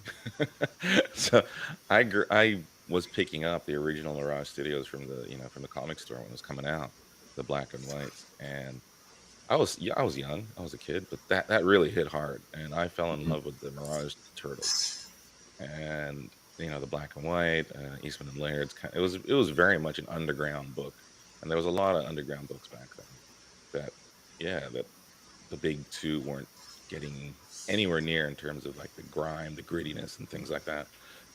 And as an architect, there were a couple panels in there as a kid as well who was interested in architecture, that cityscapes of New York and things like that. And big fan. Fast forward to when the cartoon came out, that really, like, sorry to say, soured me on Turtles. Like, that wasn't the Turtles at all that I kind of grew up with, so to speak, right? They changed casting, so to speak, as well, right? We got the colored bandanas. That was pretty cool how they're all red and indistinguishable. I thought that was a cool thing as ninjas, It's not about the individual, all that kind of stuff. And then when NECA did I think it was the first series with Casey Jones, recently, like last year. Yeah. Right? And the packaging came out, and the inside slit, the inside sleeve, you pull it out, and it's a recoloring of Eastman and Laird's artwork. Mm-hmm. Right? And I was just like, oh shit, I can do that. And so then I pulled out the old comics, and I'd had the black and white ones, and I didn't even realize, but they've done a reprint in the trade with the colors. They've gone back and colored it. So I picked that up and used that for the colors. So that's why there's a blue, and it's like there's a blue building. What is that? it's there. There's a blue building, there's an orange building, and there's the red brick or the terracotta color. So I literally went through the comic and took buildings from the comic.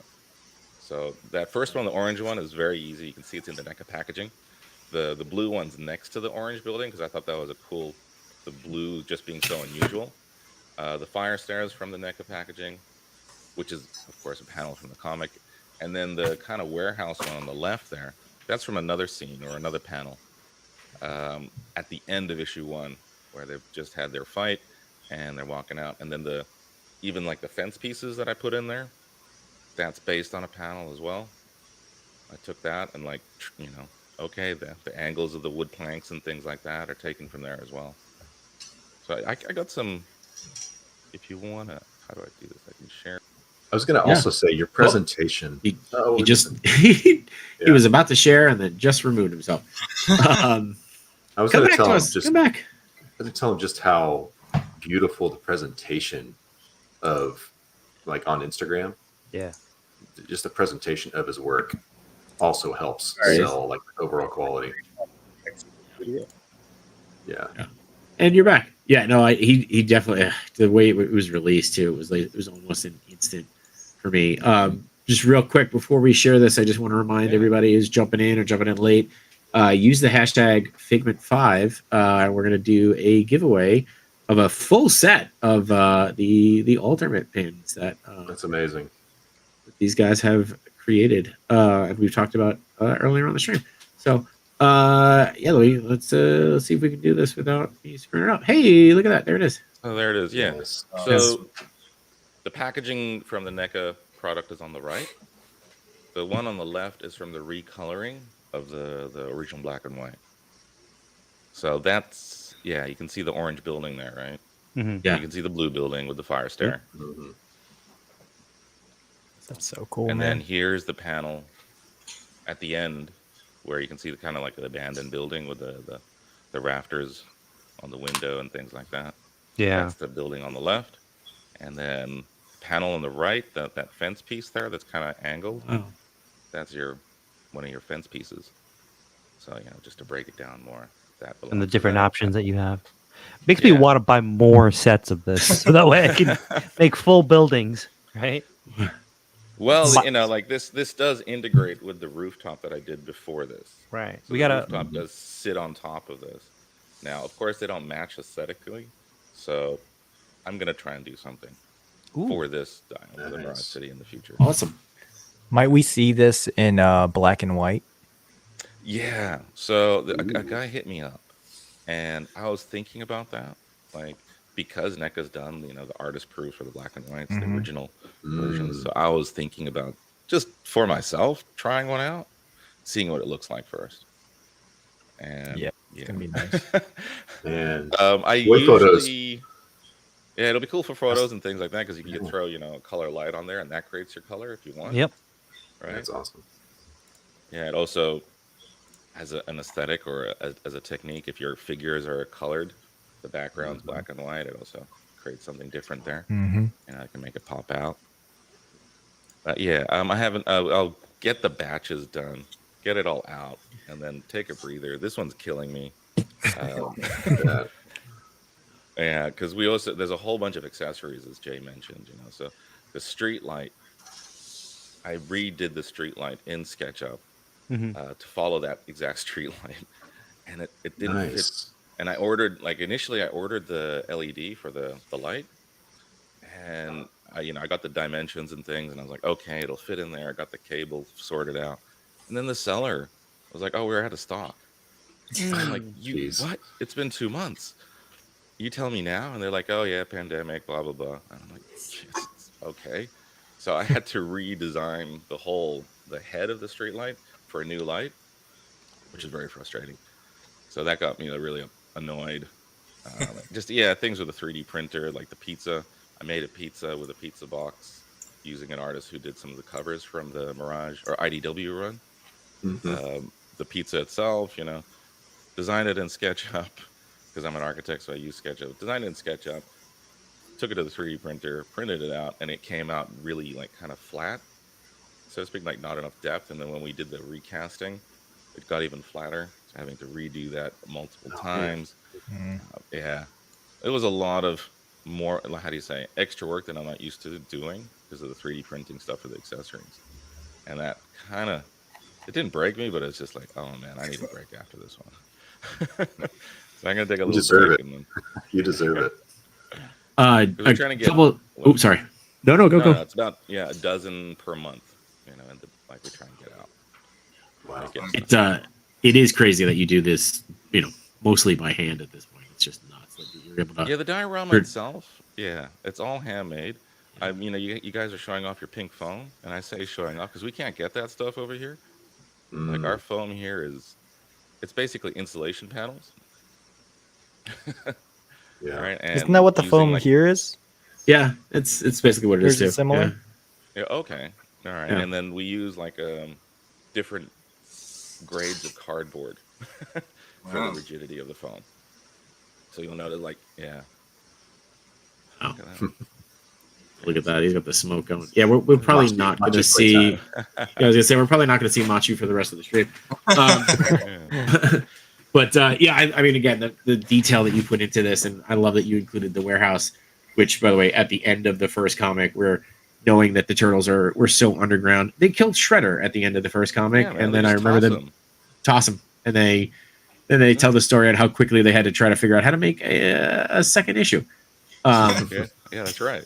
Yeah, but yeah, I think one of the things, or one of the themes that I feel like keep coming up tonight, whether it's accidental or on purpose, is just detail, right? Like the detail that each of you guys put into shots, the care, the detail work that you put into this, like scrolling through the pages. I also love the idea that you like looked at the NECA thing and we're like, all right, bet. So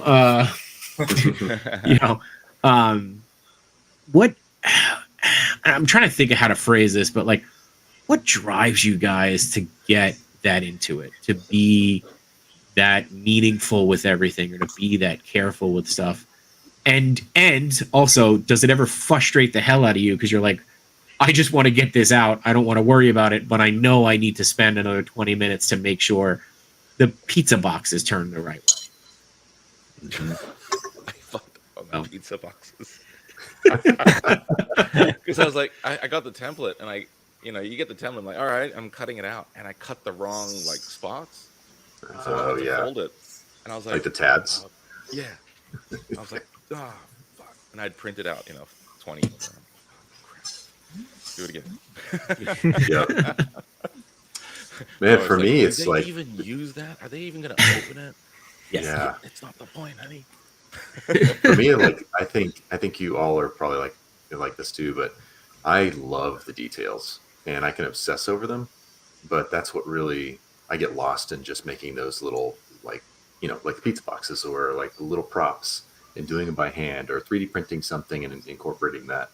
To me, it's one thing, like just shooting toys or finding something that you like and put it in front of the camera, lighting it, taking a shot. That's one thing. But like, just even taking it further, like, how can, again, going back to what you're asking a while back, like, just enjoy taking it one step further. Like, what are some new things I can learn while I'm making this shot? What are some new ways that I can practice, my craftsmanship, or learning new ways to model, or 3D printing? Or it's just a really great way to continue to like improve. And I love all the detail oriented stuff. Yeah, I think a big part of it is having the things, right? Like the accumulation of accessories over the years, just from the different figures, and then also, like, once you start incorporating a lot of that stuff into your shots, it's like you then are looking for figures just because of the accessories and things like that. So for me, I think there's always a foundation of your idea, right? Like how you kind of sketch it out in your head. And then there's certain key things that are going to convey the idea that you want to tell, or the story that you want to tell, right? So those are always the things that you start out with. But then I feel like a lot of the detail comes in after the fact, like after actually getting into it and setting things up. Because it's like it's like this flow state that you get into. You're just like thinking, oh, like it would be cool if this was here. And then it's great when you have it, but other times it's like you kind of have to either make it yourself, like do a printout or whatever of some pizza boxes, or, you know, like things like that that are going to eventually elevate it. And then those details kind of help convince the viewer almost that, oh, that makes sense. Like this should all be there. It's almost like invisible in a way, because you're kind of looking at the subject, and then you're getting the idea, but then people are like looking at those details kind of afterwards and being like, oh wow, this is very considerate, even though I guess initially it's kind of invisible. I mean, it's kind of important though, right? That it's invisible too, right? Because you don't want to draw focus sure. away. So actually, one of the follow-up questions I want to ask, you know, and obviously Zay, I want you to jump in, was how do you decide when it's too much? Right? Like I think something, especially like Richie, for the shots that you have like in the toy room or stuff, it's like how do you have that like discipline, I guess, to pull yourself back and be like, oh, I really want to add this, or I want to add this, and then you're like, okay, this is now it's detracting as opposed to, you know, plussing the shot. Oh, yeah, let these three guys answer that, because I always get like, I gotta show more. Yeah. Well, it really they have to inform one another, because if you have a great concept and you see all these beautiful details, then it, like you said, it detracts from the original idea. So what I like to do is when I've got a lot of things, I'll put it in the scene and then just start paring down, like what are the most important things? Because if you've got 3 elements on the wall that say the same thing, then you only really need 1, right? So then maybe you can say 2 more things in its place, or you can just, you know, instead of having too much. But then again, sometimes it's fun to just pack in as much stuff as possible, little Easter eggs. But really, I think it depends on if you want to serve the concept. Then a lot of times it's making sure you're not taking away from the core focus of what the shot is all about. Good. Yeah, I think Jax is such a master at like the overly detailed, crazy Easter egg shots, but then he does it also in such a perfect way where it doesn't feel like it's overcrowded or just a bunch of, it's every little aspect is so thoughtful and on purpose. And so he's crazy with that. I think for me, kind of answering your first question, what drives me is it's just that natural, maybe like creative itch, you know. I think for me, I'm actually driven a lot by the final product and like seeing my vision kind of come to life. So a lot of it is visual for me, and there is the conceptual aspect of that too. But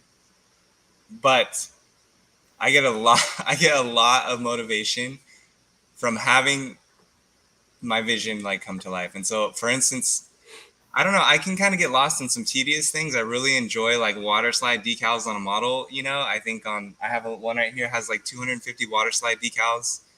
And it seems that you have to be that type of person. I don't know what that type of person is. But and wait till you get older when your eyesight goes. Yeah, it's already happening. You know, I'm like, I need to get water slides, man. I need to get some goggles for sure. I already know. And so, but I do enjoy it. And I think just seeing the little piece go from something simple to something like that looks really detailed and cool. It's like, it's such a rewarding, like it feeds me. And so I think from kind of the beginning of a shot and then the whole process, as it starts coming together, I get more and more motivated, more and more excited to finish it, because it's like, oh, this is looking how I wanted it to look.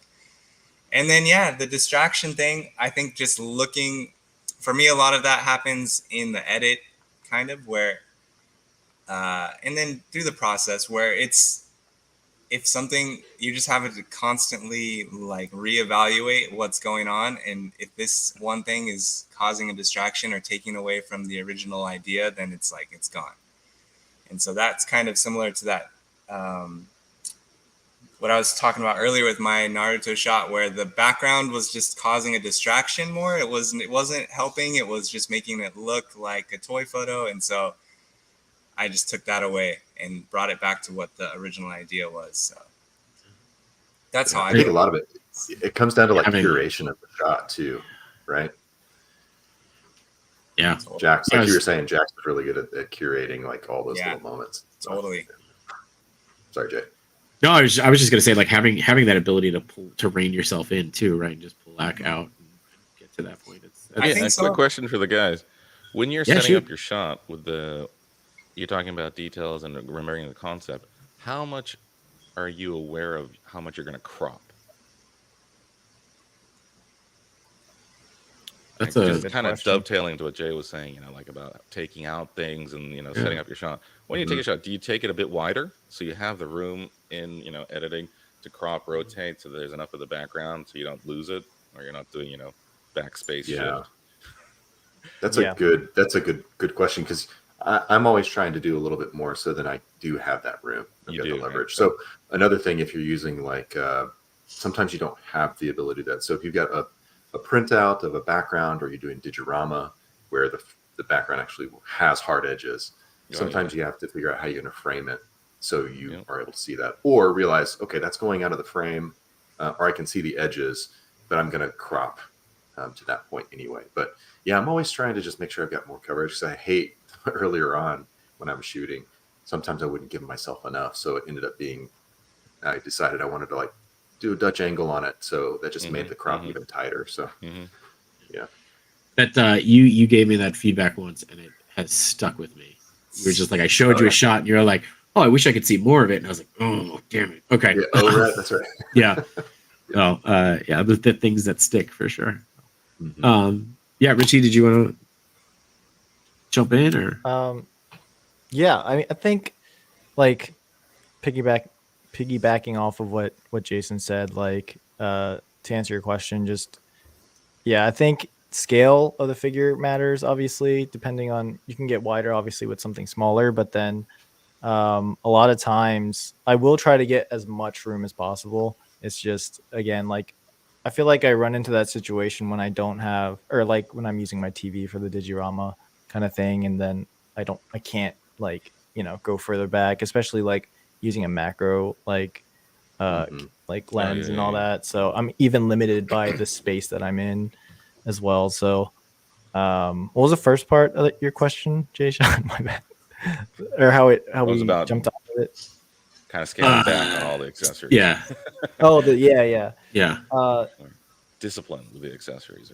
Yeah, I think having something, or having your base knowledge of just like what the world looks like, kind of you want to kind of mimic it in a way where it's believable, like whatever you're trying to do. And if your toy photo is not something, if it's more abstract or something, like those laws may not necessarily apply. But like even in diorama builders, I'm sure there's certain places you have doors and windows and placing lights. You don't use like two fire hydrants like right next to each other, or two manholes next to each other, stuff like that, and being considerate of that as you're building out a scene. You know what I mean? Does everyone here have OCD? Yeah, I think to some degree. Some version of it. Yeah. Yeah. So, All right, okay. I think that answers your question, Jay. yeah. That does sum it up. Yeah, I know that we are hitting the 2 hour and 20-minute mark. So obviously want to be mindful of you guys' time. I got one last question, kind of for everybody that I want to share. But yeah, I was just gonna say, last chance here. Type #Figment5 to win a set of alternate pins, and we'll send it out to you. So last question, we'll give the pins away, and then we'll wrap up. I don't want to keep you guys any later. Already appreciate the time and wisdom that you've all shared. But what is, with everything that you guys have now, all the knowledge that you've gained over the years of doing this, and the projects and the shots and what you've learned from everything, what is the one piece of advice that you would go back and give yourself when you first started? 78 points, same thing, right? Like all the, from the time that you started making dials to now, what do you got? I would say for me, I put a lot of pressure on myself. And I think a lot of that came from wanting to make work that I was proud of, but then also, in a sense, create work to impress others, or feel like, I'm making something to, I don't know, just be, I guess mostly to be proud of, but I put a lot of pressure on myself to just like keep producing, keep churning out photos and trying to keep up. And, sometimes I can just get overwhelming. Right. And I think it's great when I see, actually celebrate when people are like, hey guys, I'm going to chill just a little bit. I'm going to take a step back because I'm just kind of losing my passion for it. And to me, my response is, yes, you should do that. Like, do that for yourself, because then you'll come back refreshed. If you choose to come back, you come back refreshed, because if you're just always just doing it and just going through the motions, but don't have the passion behind it at the time, then it just becomes kind of a waste of effort. So to me, I would say, don't take things so seriously. Don't put so much pressure on yourself, and really do it because you're genuinely enjoying it. And a lot of times I realized that I would take a step back, but I would still be engaged with the community. But I'm just not, like right now, I'm kind of taking a step back to do other things.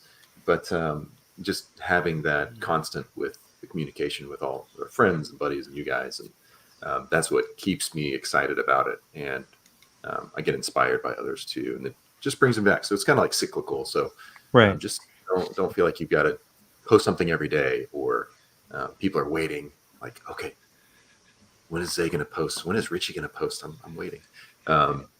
Just like take it easy and have fun. Love it. I love that. Love it.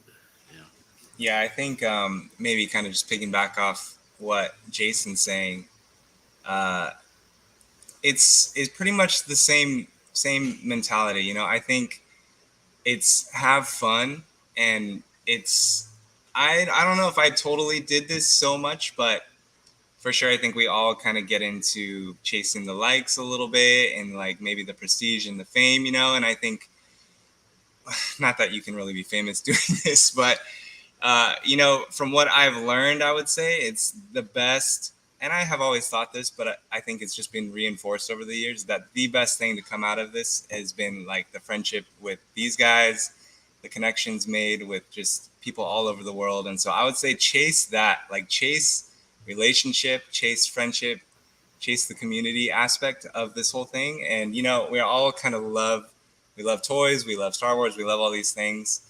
And so that's why there is that deep connection. And so it is an awesome creative outlet, and it's fun to just do these kind of things. But to me, the most rewarding thing is kind of the friendships I've made. And so I would just say, like, go full force into that. And then all the other stuff kind of comes along with it,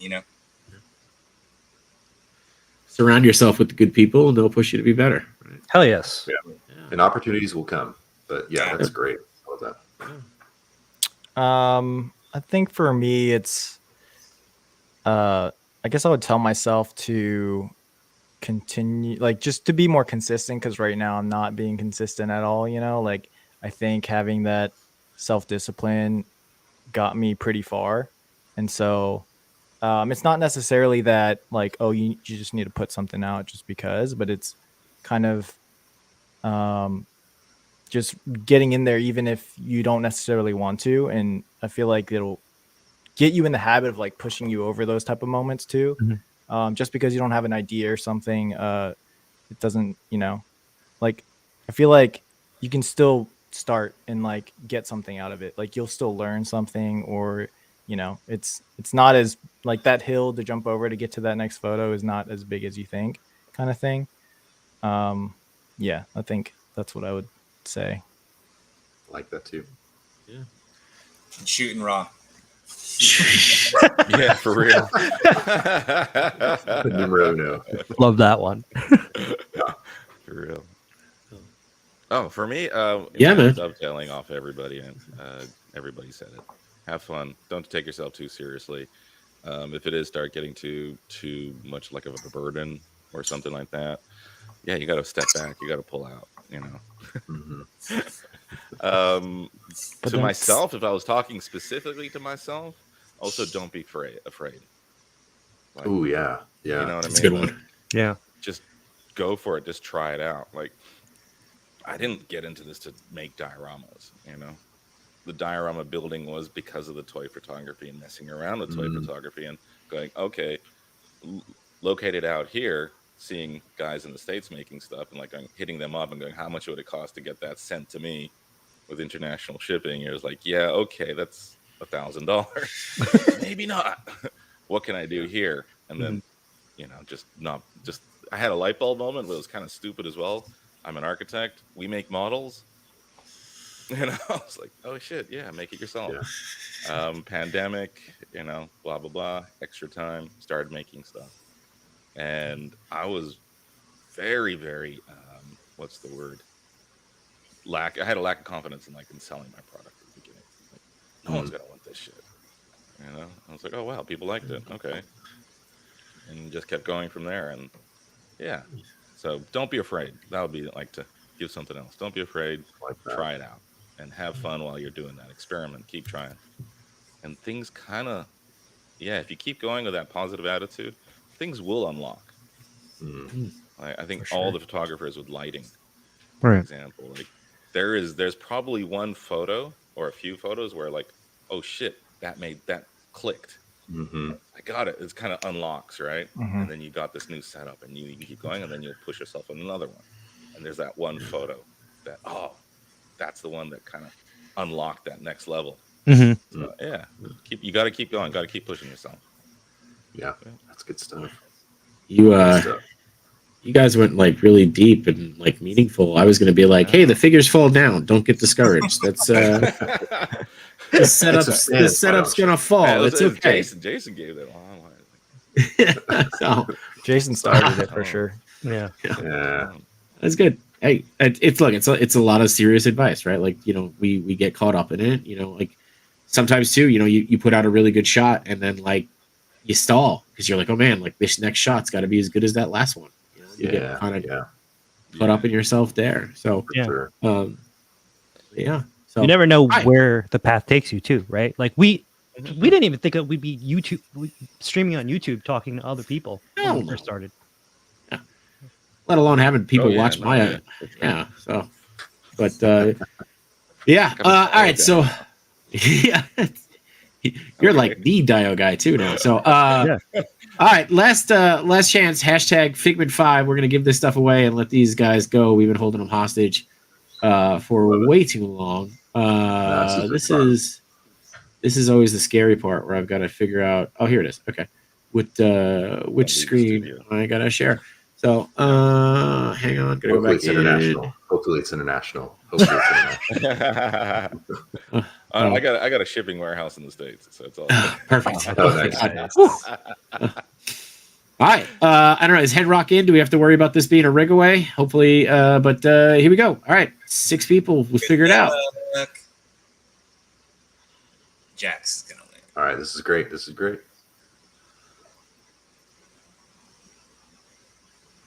Camden Berkland. Nice. All right. Oh, Camden. Congrats, Camden. Hit me up or hit Machu up, and we'll get that out there as soon as it comes in. As soon as Jason sends 12 texts saying, "Here's your shipping confirmation" and stuff. Right. I love the care and the detail. Thank you to the chat for all the super chats. Because that made that possible. That's awesome. Unreal. It's really unreal. It's unreal that we're at this point. But thank you, man. Thank you. It's unreal that we're at this point. It started as a gag, right? Hey, why don't we do a show? We could talk to some interesting people. Who are some interesting people that we know? It's oh, Jason, let's talk to Jason. So, but yeah, it's awesome. Again, Jason, to have you back here. Zay, Richie, 78. It's awesome to have you guys on. Without this show, we wouldn't have this opportunity. So, to get you guys on, to share the wisdom, to hopefully, inspire and educate other people. It's and to have some fun. Right, where else would I have said Waza Quest that it spawned an extra $5 for me? So, now I can make money off of it. Yeah. Man, there's your stick. but yeah, guys, if you want to give one last shout out where everybody can find you, and then we'll cut you loose. But Work More or Less. Do check out my website because I do have I spend a lot of time on these blog posts, and I think the deep dives are fun. That's what I'm really enjoying. So if you want to see more about the process, and obvious on Instagram. I'll keep posting there, but a lot of process on my website and other tutorials that you may not have seen before. So check that out.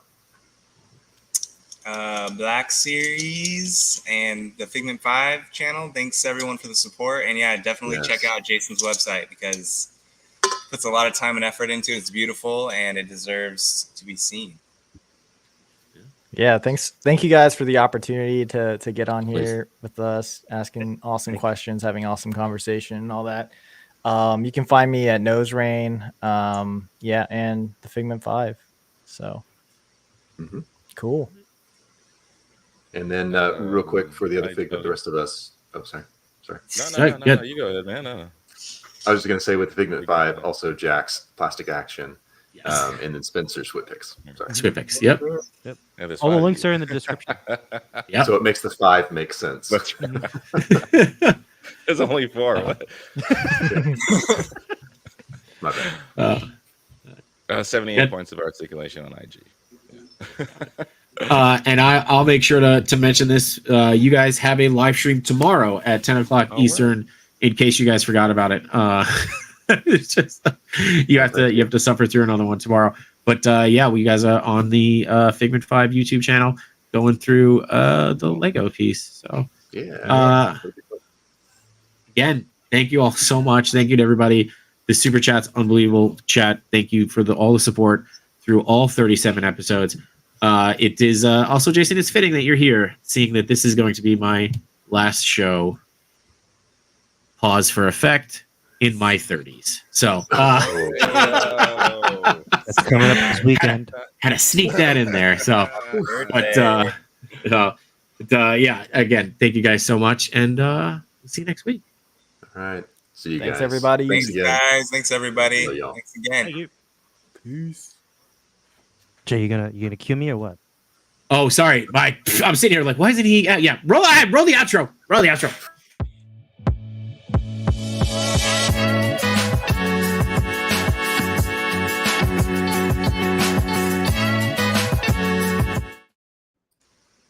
It's the Wazer Quest.